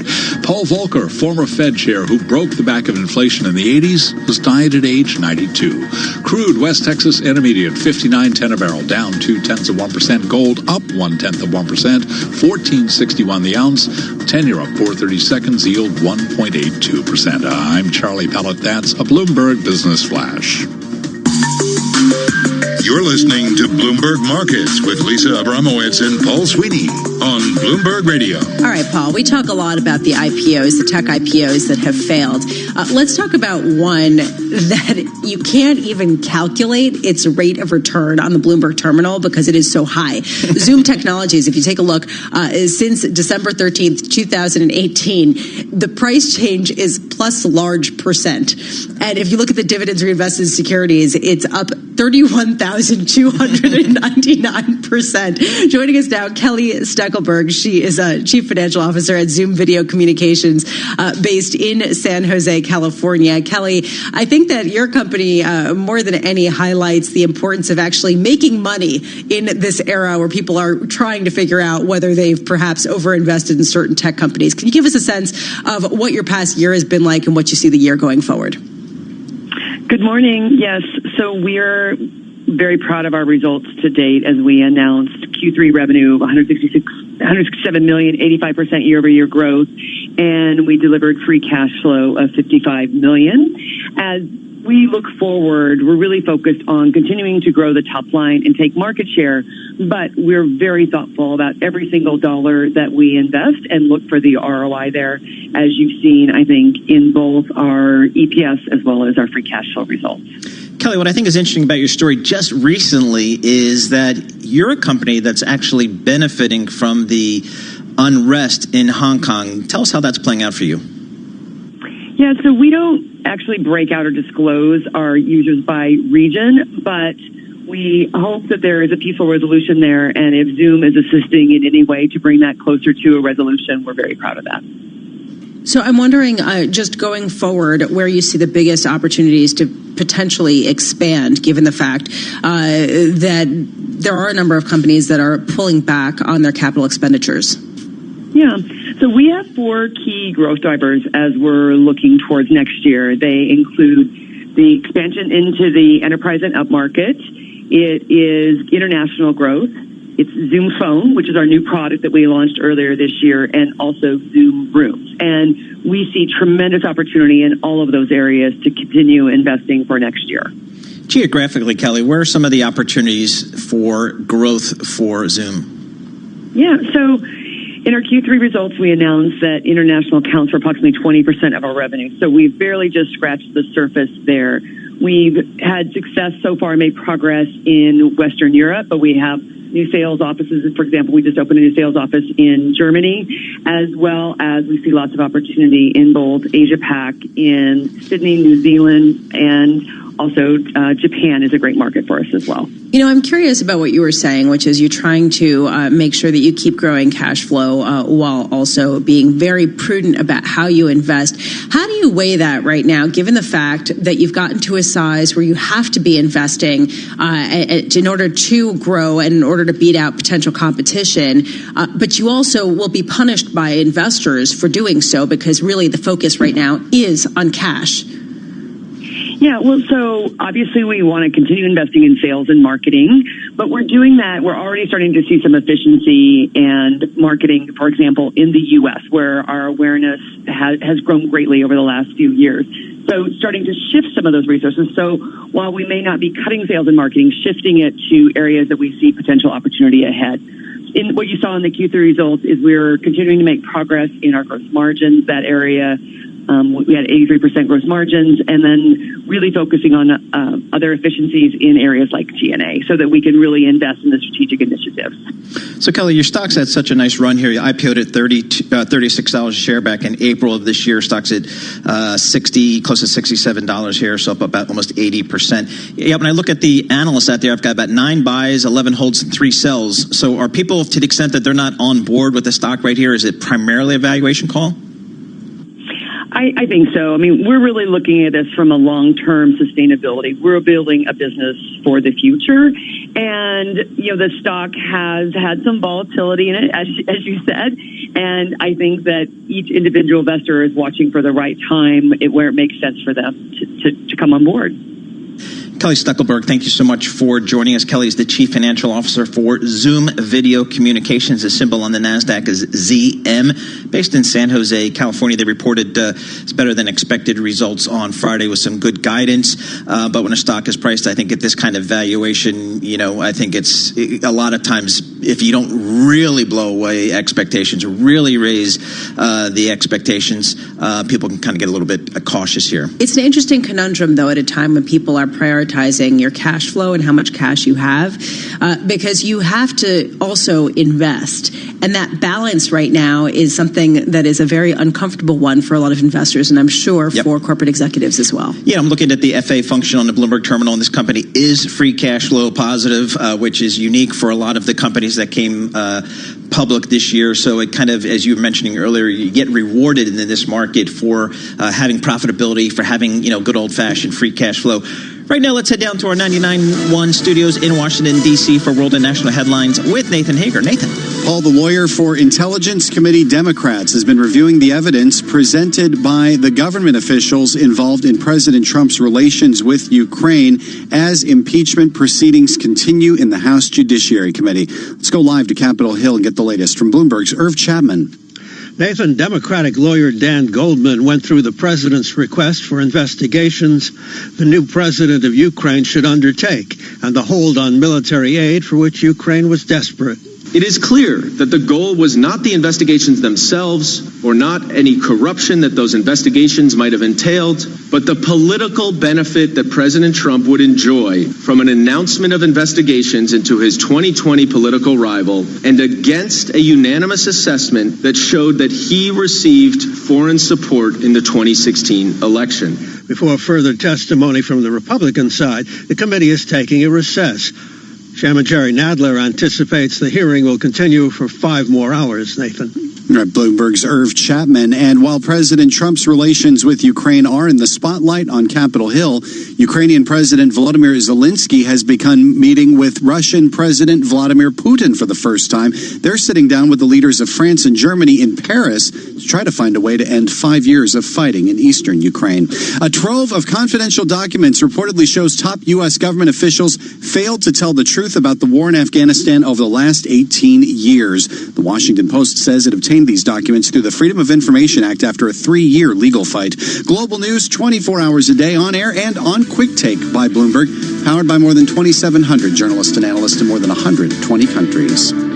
Have you wanted to speak a new language, but you thought it'd be too hard or take too much time? Then go to Babbel.com, download the app, and try it for free. In just 15 minutes a day, you'll be on your way to speaking a new language in just a few weeks. And right now, you can try Babbel for free. Babbel starts out teaching you words and phrases by matching them with pictures. You won't believe how easy the interactive program is. Soon the sentences get a little bigger, and before you know it, you're having simulated conversations voiced by native speakers. And because Babbel is crafted by language experts and uses the spaced repetition method, in just 10 to 15 minutes a day, you'll be speaking the language of your choice with real confidence. With Babbel, you can speak a language. Just go to Babbel.com and start your first lesson in the language of your choice for free. Download the Babbel app or go to Babbel.com and try it for free. That's Babbel.com.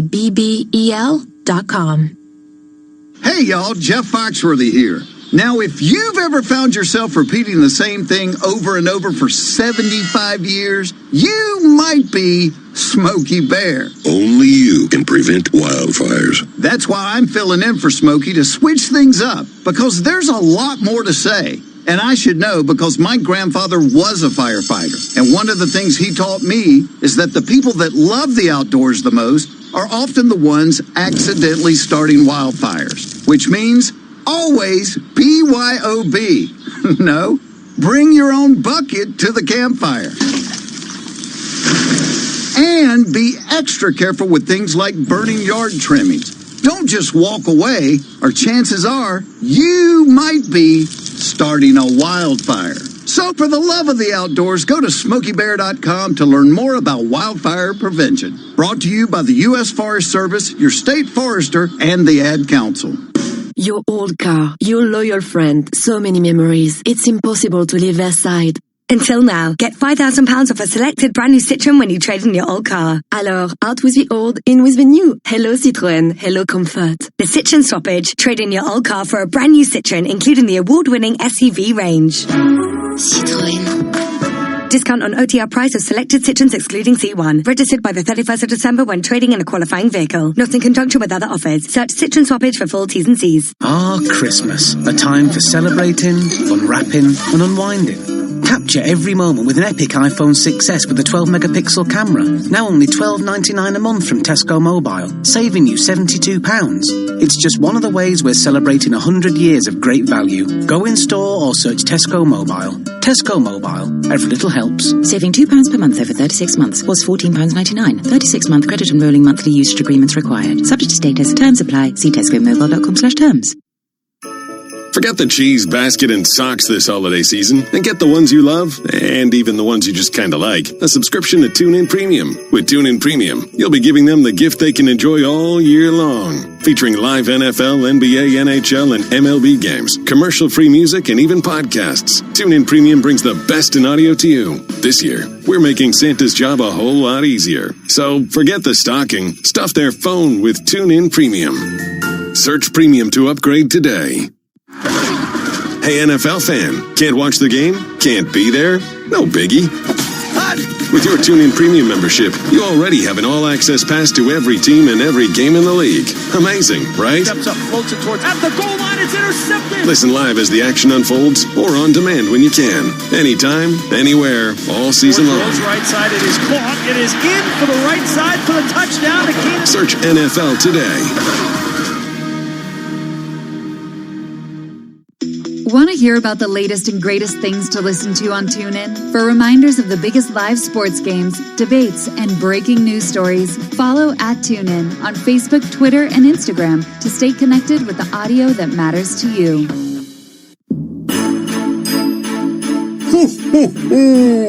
Make my job easier this year with a subscription to TuneIn Premium, featuring the world's largest selection of music, news, podcasts, and sports. It's a gift they'll enjoy every day, all year long. Ho, ho, ho! Happy holidays! Search Premium to upgrade today.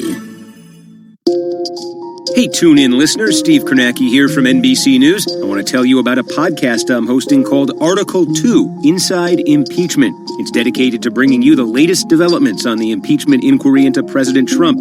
Every Monday, Wednesday, and Friday, I talk to NBC News reporters who are closest to the story to break down what's new, what matters, and what it means for the 2020 election. Search and favorite Article 2, Inside Impeachment on TuneIn. Right now, instead of hearing this, you could be listening to the music that keeps you moving with TuneIn Premium. Find today's biggest songs and all of your favorites commercial-free. Visit TuneIn.com/premium to upgrade. Pascal gobbles up the rebound and slams it down. Catch your favorite NBA team right here on TuneIn. A step back deep three is up and in. Search NBA on TuneIn and hear all the action. The NBA lives on TuneIn. Want TuneIn to remind you when the big NFL game is about to get underway? Be sure notifications are allowed on your phone and search NFL on the TuneIn app. Find the game you want to hear under events and tap Notify Me. We'll let you know exactly when it's time to listen in for kickoff. Markets, headlines, and breaking news 24 hours a day at Bloomberg.com, the Bloomberg Business app, and on Quick Take by Bloomberg. This is a Bloomberg Business Flash. From Bloomberg World Headquarters, I'm Charlie Pellet. U.S. stocks are trading lower right now, little changed. S&P is down 2 points, 31.43. Investors preparing for a week that is brimming with potential catalysts from central bank meetings to the looming American-China tariff deadline. The Dow Jones Industrial Average down 62, lower by 0.2%. NASDAQ down 5, a drop of less than 0.1%. 10 years up 4/32 yield, 1.82%. Gold up 0.1%, $14.61 the ounce. And West Texas Intermediate crude down 0.3%, $59.01 a barrel. Recapping, stocks little changed. S&P down 2 points, down 0.1%. I'm Charlie Pellet. That's a Bloomberg Business Flash. You're listening to Bloomberg Markets with Lisa Abramowitz and Paul Sweeney on Bloomberg Radio. Well, the impeachment process is ongoing in Washington, D.C. today. And last week, 4 law professors testified on the potential impeachment of President Trump. One of those law professors joins us today. Noah Feldman, professor of law at Harvard University. He's also a Bloomberg opinion columnist. He's based in Boston, Massachusetts. He joins us here on the phone. Noah, thanks so much for joining us. Again, compelling testimony by you and your fellow professors last week. Just give us your sense, your takeaway of the testimony.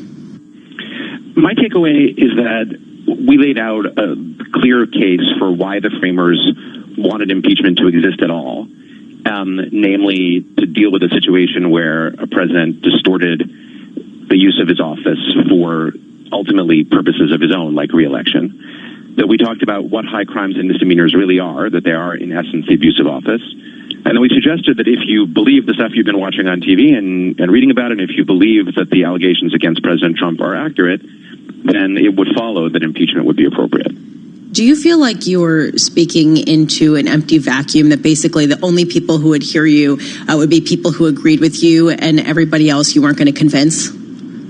I really hope not. I think it may be that sometimes in places where people are obsessed with the impeachment, they think they know all the details and they formed views already, which is fine. But in most of the country, I think there's still a lot of people who are trying to figure out exactly what's going on, who are busy people with jobs and lives, who haven't been obsessively focused on this until now.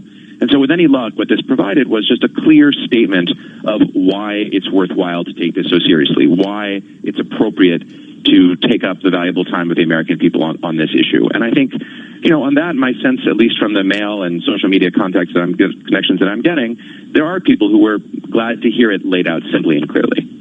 So, Noah, I think the consensus is that the House will likely vote for impeachment. It will then go to the Senate and then go along party lines. If a Republican senator votes not to move forward with, is that senator saying that he or she does not believe that there were impeachable offenses, despite what you're saying and some others are saying these really are impeachable offenses? Well, there are two things that a senator could be saying. One would be, I think these things are in principle impeachable, but I don't believe that the president did them. And a little hard to believe that someone would have that view given how overwhelming the evidence is, but maybe somebody would think that, and maybe they'll say that. And, if that's the case, fair enough. Whether you believe the evidence or not is very much a question of individual credibility determination. The other thing they could be saying, as you say, is that they think it's fine for the president of the United States to go out and use the office of the presidency to try to get personal advantage in an election through investigations from a foreign country of his opponent.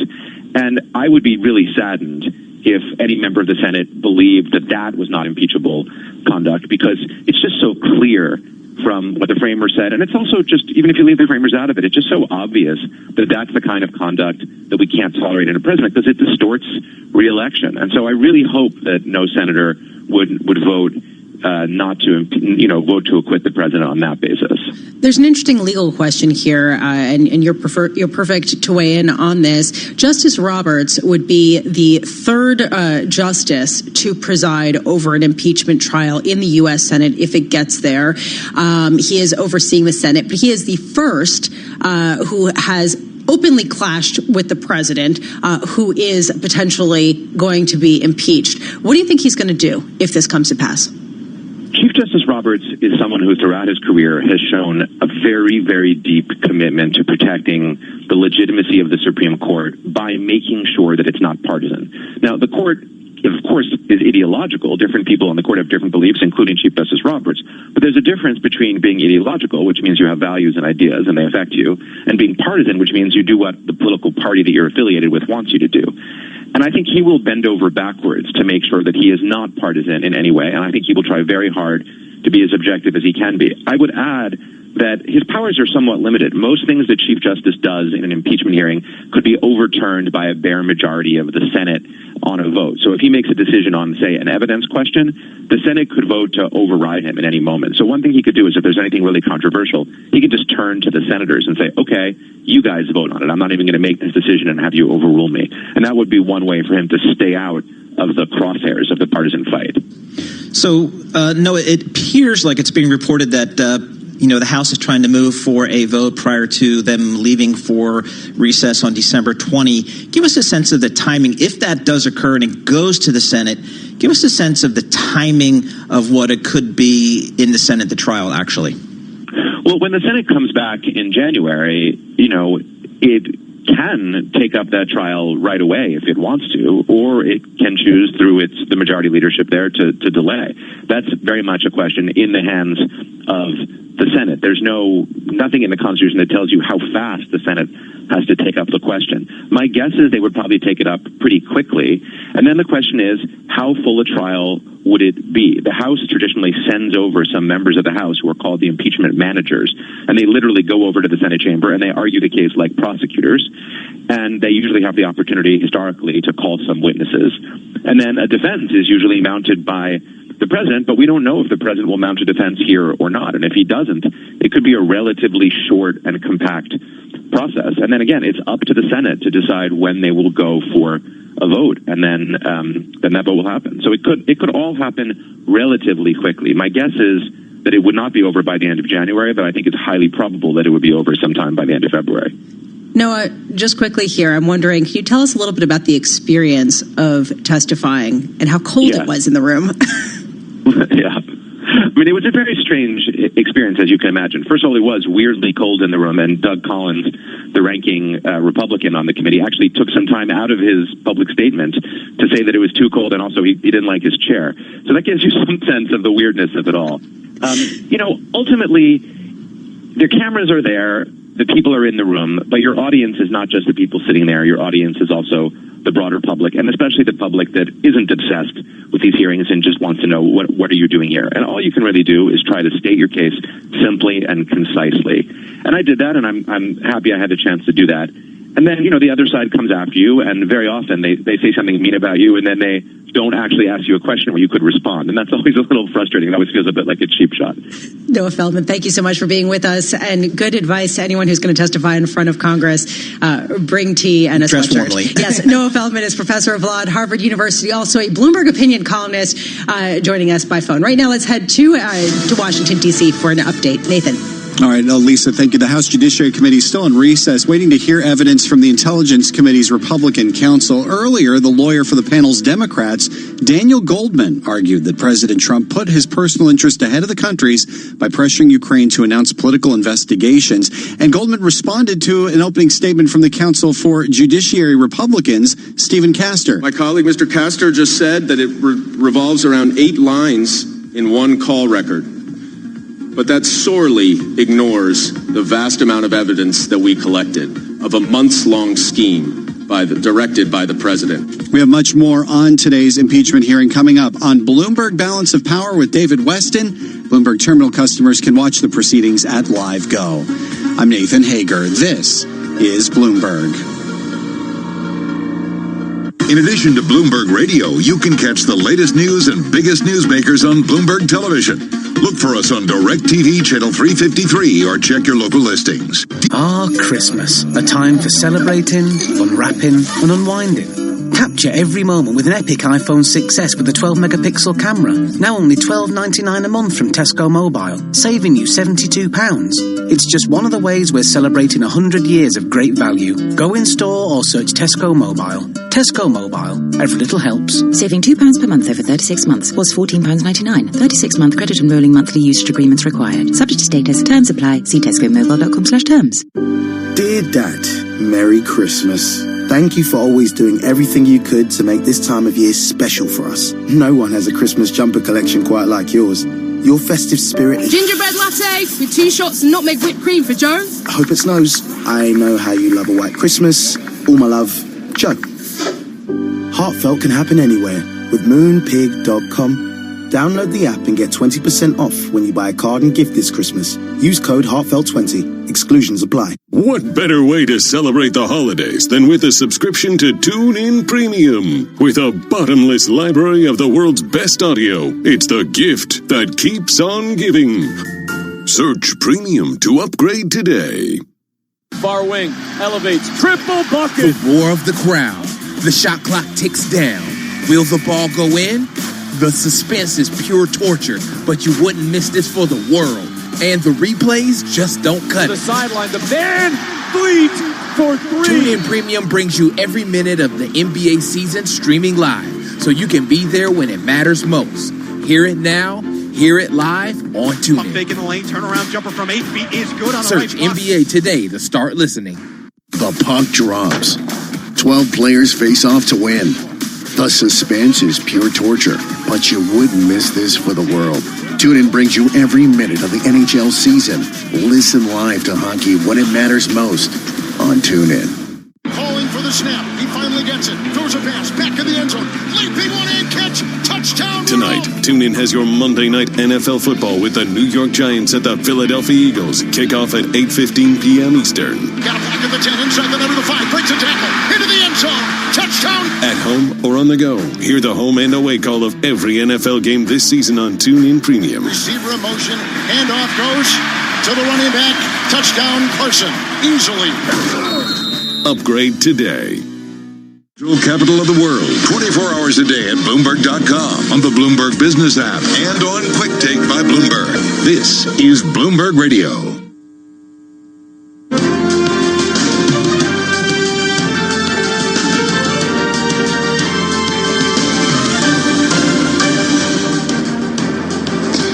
From Bloomberg World Headquarters in New York to our TV and radio audiences worldwide, I'm Vonnie Quinn. Evan Surley in Washington. Welcome to Balance of Power, where the world of politics meets the world of business. The House Judiciary Committee holding its latest impeachment hearing today. Let's bring in Anna Edgerton, a congressional editor with Bloomberg News. All right, so what's been the latest up on Capitol Hill? So today is the last chance for both sides, Republicans and Democrats, to kind of present their case to American people. We've been hearing from the counsels from the Intelligence Committee, and they've been putting forth the evidence that's been gathered over the past 2 months in the impeachment process thus far. So what have we heard from the attorneys, Anna, both for obviously the Democrats and the attorneys for the Republicans? Kind of the same thing that we've been hearing for the past few weeks. Democrats have been saying that there is such overwhelming evidence that the president, committed these acts, that he pressured a foreign power to help him in politically motivated investigations, and that the president himself also has said this publicly. Republicans, meanwhile, are saying that there is not sufficient evidence to accuse the president of these actions, and that this impeachment is a sham, that it is, not built on firsthand evidence, and they've really tried to dismiss the process as not really worth pursuing at this point. Well, I'm going to pick up with what Vonnie just said, which, I was talking to sources over the weekend who are working on the committees with regards to impeachment, and they are working on drafting articles of impeachment as we speak, and they were working all throughout the weekend. When will that process conclude and the committees introduce articles of impeachment? Yeah, we expect to see articles of impeachment this week. This week? This week. Wow. Yeah, so they'll probably be voted first in the Judiciary Committee. That could happen as soon as Wednesday, and then going to the House floor next week. They want to wrap this up before Christmas, so right now they're on that timeline. What are we looking at in terms of articles of impeachment, Anna? 2+? Yeah, at least 2 articles of impeachment. The first one will be abuse of power, some kind of drafting of that, alleging that the president, abused his power in trying to elicit this help from a foreign power. The other one would be obstruction of Congress and kind of pointing out all of the documents and witnesses that have been requested from congressional committees that the White House and the Trump administration have not turned over. So those will definitely be the 2 that we expect to see. There could be more that are added on in addition to that. Michigan, Wisconsin, Pennsylvania. There's some polls out this morning that suggest that amongst independent voters, this impeachment saga is largely just political theater noise. That's a risk that Democrats have to take. And, Nancy Pelosi was asked about this in her press conference last week, and she said, this is not about politics. When it comes to differences on healthcare policy or, trade policy, that's about the election. That's when we can get into presenting our ideological differences to the American people. This, she said, is about the Constitution. This is about the president violating his oath of office. And, she's kind of presented it as an offense that's so grave that Congress had no choice but to act. It's going to be fascinating to see how Speaker Pelosi plays this out. And Edgerton, thank you very much for giving us that update. Let's head now overseas. UK voters heading to the polls Thursday to decide the fate of incumbent Conservative Prime Minister Boris Johnson. Recent polls show the Labour Party making small inroads, but overall it's still really a significant Tory lead. For more, let's welcome Niall Gardner, Director of the Margaret Thatcher Centre for Freedom at the Heritage Foundation in Washington, D.C. Gardner, of course, a former aide to British Prime Minister Margaret Thatcher. Niall, not to be glib, but what would Margaret Thatcher say about Boris Johnson as a Conservative Prime Minister of Britain? How would she characterise his Tory leadership? Well, I think that, Boris Johnson is in many respects a Thatcherite Prime Minister. He's a big admirer of Margaret Thatcher. It was Margaret Thatcher's wish that Britain leave the European Union, and Boris Johnson is fully committed to delivering that. And I think that Margaret Thatcher, were she still alive today, I think she would be greatly supporting Britain's drive for Brexit, which Boris Johnson is pledging to deliver. And so I think we do have a Prime Minister in place who is following many of the policies that Margaret Thatcher pursued. We have a very conservative Prime Minister who is fully committed to taking Britain outside of the European Union and advancing conservative principles and ideas. Of course, Margaret Thatcher did enact huge changes the whole structure of the economy, but there were consequences, Niall. Are we going to see the same thing if Boris Johnson gets to enact the policies that he's trying to bring to the table and exit Britain out of the European Union? Will we see recession? Will we see people out of jobs? I think quite the opposite, actually. I think that the policies that Boris Johnson has outlined are very good policies that will deliver, I think, tremendous benefits for the United Kingdom. I think that Britain's exit from the EU will begin a new era of British prosperity. Britain can return to being a great free trading nation. The United Kingdom can also control its own borders, control its own destiny, be once again, I think, a tremendous world power.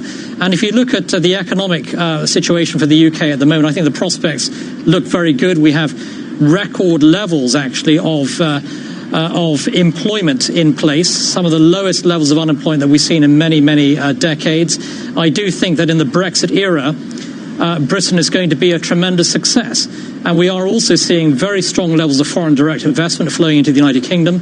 Those levels will increase, I think, once Brexit is delivered. So I think there's a real sense of optimism with regard to Britain's future as a truly sovereign, independent nation outside of the European Union. And I think that Boris Johnson has done a very good job in terms of outlining how Britain can move forward in the Brexit era. In contrast, I think that Jeremy Corbyn offers a far-left, big government, high-tax, neo-Marxist sort of outlook for Great Britain, which is the complete opposite of what Boris Johnson is offering. In terms of what this means for U.S.-UK trade relations, how important are these elections, especially for the Trump administration? Yeah, I think this election is very, very important for the United States, and the U.S. administration has been a wholehearted supporter of Brexit. It is strongly backed a US-UK free trade agreement. And if Boris Johnson secures a majority on December the 12th, as most polls indicate, then he will move forward with delivering Brexit on January the 31st. And then you will see the US and the UK, I believe, implementing a free trade agreement at some stage in 2020. And I think that a US-UK trade deal will be a force generator for economic prosperity and economic freedom on both sides of the Atlantic. And I think that you will see a large number of new US and British jobs added as a result of a trade deal. And so this is a win-win situation, I think, for both sides of the Atlantic here, if Johnson is able to move forward with Brexit on January 31st as he has planned to do so. All right, but if Corbyn gets in charge, very different picture, especially on the US-UK trade front, no? Yeah, I think, Jeremy Corbyn has run a campaign that is dripping with anti-American sentiment. He is a leader of the Labour Party who I think would utterly destroy the special relationship with the United States. And I think that Jeremy Corbyn has run a relentlessly negative campaign, strongly opposed, I think, to the US-UK special relationship. Also, he's cast constant doubt over a US-UK free trade deal. He has launched a conspiracy theory about American corporations supposedly wanting to take over the National Health Service, which is completely untrue, a real example, I think, of fake news. And Jeremy Corbyn really is a far-left ideologue who advances an extremist view of the world. He's an isolationist. He is someone who would destroy, I think, not only the special relationship, but also the broader transatlantic alliance. And also he is pledging to spend, in effect, trillions of pounds on public spending projects. The money simply isn't there. He would bankrupt the British economy. All right, Niall, thank you for that opinion. Niall Gardner, Director of the Margaret Thatcher Centre for Freedom at the Heritage Foundation. Let's get a check now on how markets are reacting to today's top stories with Abigail Doolittle, who joins us on desk. Small moves, Bonnie. We're in wait-and-see mode because everybody, of course, wants to know what's going to happen with trade. December 15th, Sunday is coming up with that possible tariff deadline where the U.S. may lob tariffs of, I believe it's 25% on Chinese goods, especially the consumer-based goods, right ahead of the all-important holiday. So, again, take a look at these tiny moves for the major averages, flipping between small gains and losses. We also have the VIX slightly higher, telling you that there's a little bit of uncertainty there, and Haven bonds rallying as well. So overall, again, just wait and see move, waiting to see what's next with trade. Right. Now, around the world, we're seeing a little bit of wait and see, I suppose you could say. Mm-hmm. Did get a couple of USMCA headlines earlier this morning, moved the Canadian dollar, but it really is, let's wait till the end of this week. Yeah, it really is about trade. And even if we were to take a look at the sectors for the S&P 500, a very even mix, not small or not big moves there as well. Perhaps a little bit to the defensive side, but it's David Weston and I have been talking about this every day. It's always about trade every day. We don't have any big headlines right now, just waiting for that December 15th. And that is what it is going to be today and probably this entire week, Bonnie. A couple of other moves there like PG&E as well. Yes, right. A few big outsized movers there in individual stock names. Abigail, thank you. That is Abigail Doolittle with our market check there. We turn now to Mark Compton for the Bloomberg First Word News. Vani, as we've been reporting, House investigators are making their closing arguments today in the case against President Trump. At the same time, they'll keep debating how far they want to go in drafting articles of impeachment. Judiciary Committee Chairman Gerald Nadler says the president's likely to be accused of abuse of power and obstruction of justice. The Saudi gunman who killed 3 people at the Pensacola, Florida Naval Base on Friday had apparently gone on Twitter shortly before the shooting to criticize U.S. support of Israel and accuse America of being anti-Muslim. Officials are treating the shooting as an act of terrorism. They're also trying to determine whether the killer acted alone or was part of a larger plot. The gunman, who was in the U.S. to learn to fly, was killed by a sheriff's deputy during the rampage. The Supreme Court has left intact a controversial Kentucky law known as informed consent. It requires doctors who perform abortions to first show the woman an ultrasound and give her a detailed description of the fetus, even if she doesn't want to listen. The justices today rejected an appeal by Kentucky's only abortion clinic and its 3 doctors who said the law violates their free speech rights. France is gearing up for another week of protests. Both the government and labor unions are vowing to stick to their guns in the battle over pension reform. President Emmanuel Macron reportedly has told associates he couldn't consider running for re-election in 2020 unless his reform plans succeed. Global news 24 hours a day, on air and on Quick Take by Bloomberg, powered by more than 2,700 journalists and analysts in over 120 countries. I'm Mark Crumpton. This is Bloomberg. Kevin, back to you in Washington. Thank you, Mark. Coming up, Georgia Governor Brian Kemp defies President Trump and appoints a political newcomer to the U.S. Senate. We'll discuss the political consequences with former Georgia Congressman Jack Kingston next. This is Balance of Power on Bloomberg Television and Radio.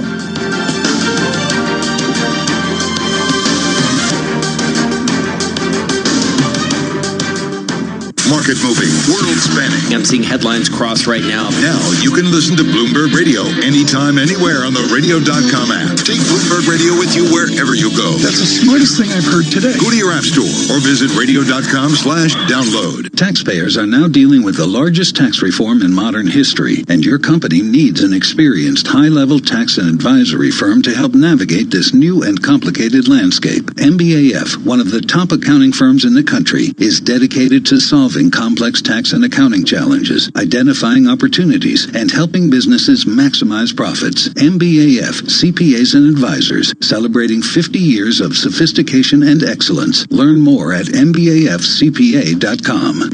Savvy investors use portfolio analysts to create a consolidated view of their finances and check the health of their complete financial portfolio.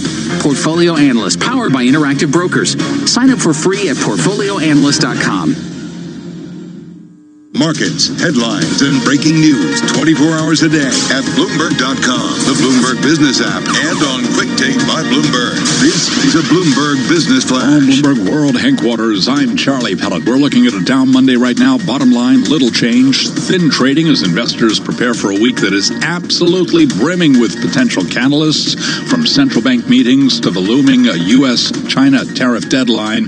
Great reason to keep it locked into Bloomberg Radio for any fast-breaking developments. Here's where we stand. S&P 500 index down 2 points right now at 3143. That's a drop of just about 0.1%. Dow Industrials down 71 points, lower by 0.3%. And NASDAQ is lower by 4 points, a decline there of just about 0.1%. 10 years up 430 seconds, yield 1.82%. Gold, little changed, up 52 cents the ounce at $14.60, up less than 0.1%. And crude oil, West Texas Intermediate down 0.5%, $58.93. Recapping stocks lower. I'm Charlie Pellet, and that's a Bloomberg Business Flash.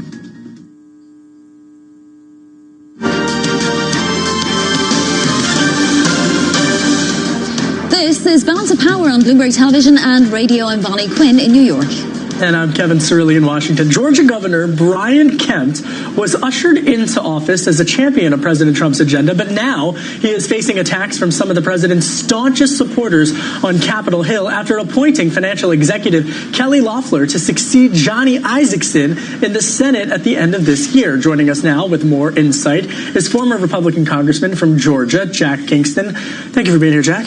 Kevin, it's great to be with you. All right, so what is going on down there in Georgia? I think if you look at we Republican men in Georgia, we kind of have the white male, the rural vote, the traditional Republican vote. But unfortunately, the last election shows we did not do very well with suburban women. Now, that wasn't unique to Georgia. So what Brian Kemp is looking at is who can bring that element to the table. And Kelly Loeffler. Yes, Kelly Loeffler has a great community background. She's been very active with Atlanta philanthropic causes. She owns a large business. She owns a national basketball team. So I think she can kind of shore up where we have become traditionally weak. So in terms of, as you stare down the next political year, in terms of the next 12 months in particular, you mentioned from a broader standpoint how Loeffler really could represent an opportunity for the Republican Party to win back and make inroads in suburbs all across the country.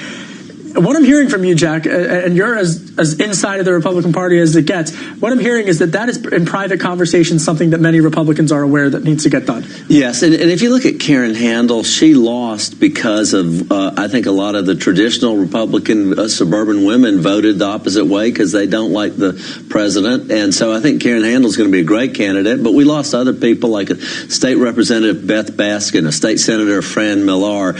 Just really good, solid, I'd say center-right Republicans got wiped out in the last election. And we think adding this element back on the ticket in a major way, not just with Kelly Loeffler, but with Karen Handel and many other women. I think nationally the number's like 176 women who have filed to run for Republicans. By the way, we're up to about 160 candidates nationwide. That's 200 candidates have filed in the Republican Party, more than did this time last cycle. So we've got a robust recruitment effort going on. But surely, Jack, the signaling, the deliberate signaling won't be lost on the Georgia voter. Will the suburban woman that you're looking for, that the Republican Party is looking for, vote, in Kelly Loeffler's favor, given that many conservative radio hosts are calling her a Republican in name only and so on? Well, we're going to have to see, and I think that there is an element out there that are going to say, let's see how she does on the tough votes. Will she turn out to be kind of a Mitt Romney who's often against the president and often not a reliable Republican vote? So there is concern about that. But, I ran against somebody for the U.S. Senate, David Perdue, who had not ever been in public office, and he's turned out to be a great ally of the president, a great conservative, and somebody who can get things done in Washington. And I guess more importantly, as a campaigner, he never said anything wrong. And that's one thing that happens with self-funders and celebrity candidates, is sometimes they slip and say something stupid on the campaign trail because they haven't been out there before. They haven't faced people like Kevin, are you, with tough questions. And that's something that all candidates need to learn. Jack, before I send it back to Washington, what happens next week? Presumably we get articles of impeachment this week. They'll be voted upon then in the House. Is it all over by this time next week or by the middle of next week? I think that it is. I think it was probably all over when the Democrats won the majority in January 2017 when they were sworn in, in 18 when they were sworn in, having won back the House. I think that they've wanted to impeach the president from day one, and they've got the votes there. I will say this. I think for the 31 candidates who represent seats that President Trump won in the last cycle or in 2016, I think it's a political death sentence to them. I don't see how they survive it. I think all 31 won't get wiped out, but I think a substantial majority of them will. Will any Democrats break with Speaker Pelosi and vote against impeachment? Well, two have indicated two already did on the last election, and two more have indicated that they will. So I think you're going to see a bipartisan vote, but it's going to be against impeachment. And it's not just impeachment. I mean, the volatility heading to Washington over the next couple of weeks with the funding bill, with the wall fight, with the USMCA, not to mention the U.S.-China tariffs on December 15th. Wall Street better wake up. There's a lot of volatility coming up in the next, buckle up for the next couple of weeks. And USMCA is so close right now. I think it's going to happen, but I think the Speaker wants to get impeachment out of the way and then vote on it on the way out of town. Probably the same with the appropriation bills. They worked diligently over the weekend. I was in contact with some of my former staffers on it. So I think appropriations is going to come together. But these ladies and gentlemen in the U.S. Congress might not do any Christmas shopping until the 24th. Yeah, they better get their online shopping done. You know who I think is going to be watching Loeffler very closely? Your Southern friend, Nikki Haley, former Governor Nikki Haley. How Loeffler navigates this new center-right world is going to be interesting to see. Jack That's Kingston, a good point. It is always great to catch up with you, my friend. He is a 2020 campaign surrogate for President Trump. And still ahead, Pacific Gas and Electric is our stock of the hour. The utility reaches a major legal settlement over California wildfires. This is Balance of Power on Bloomberg TV and radio.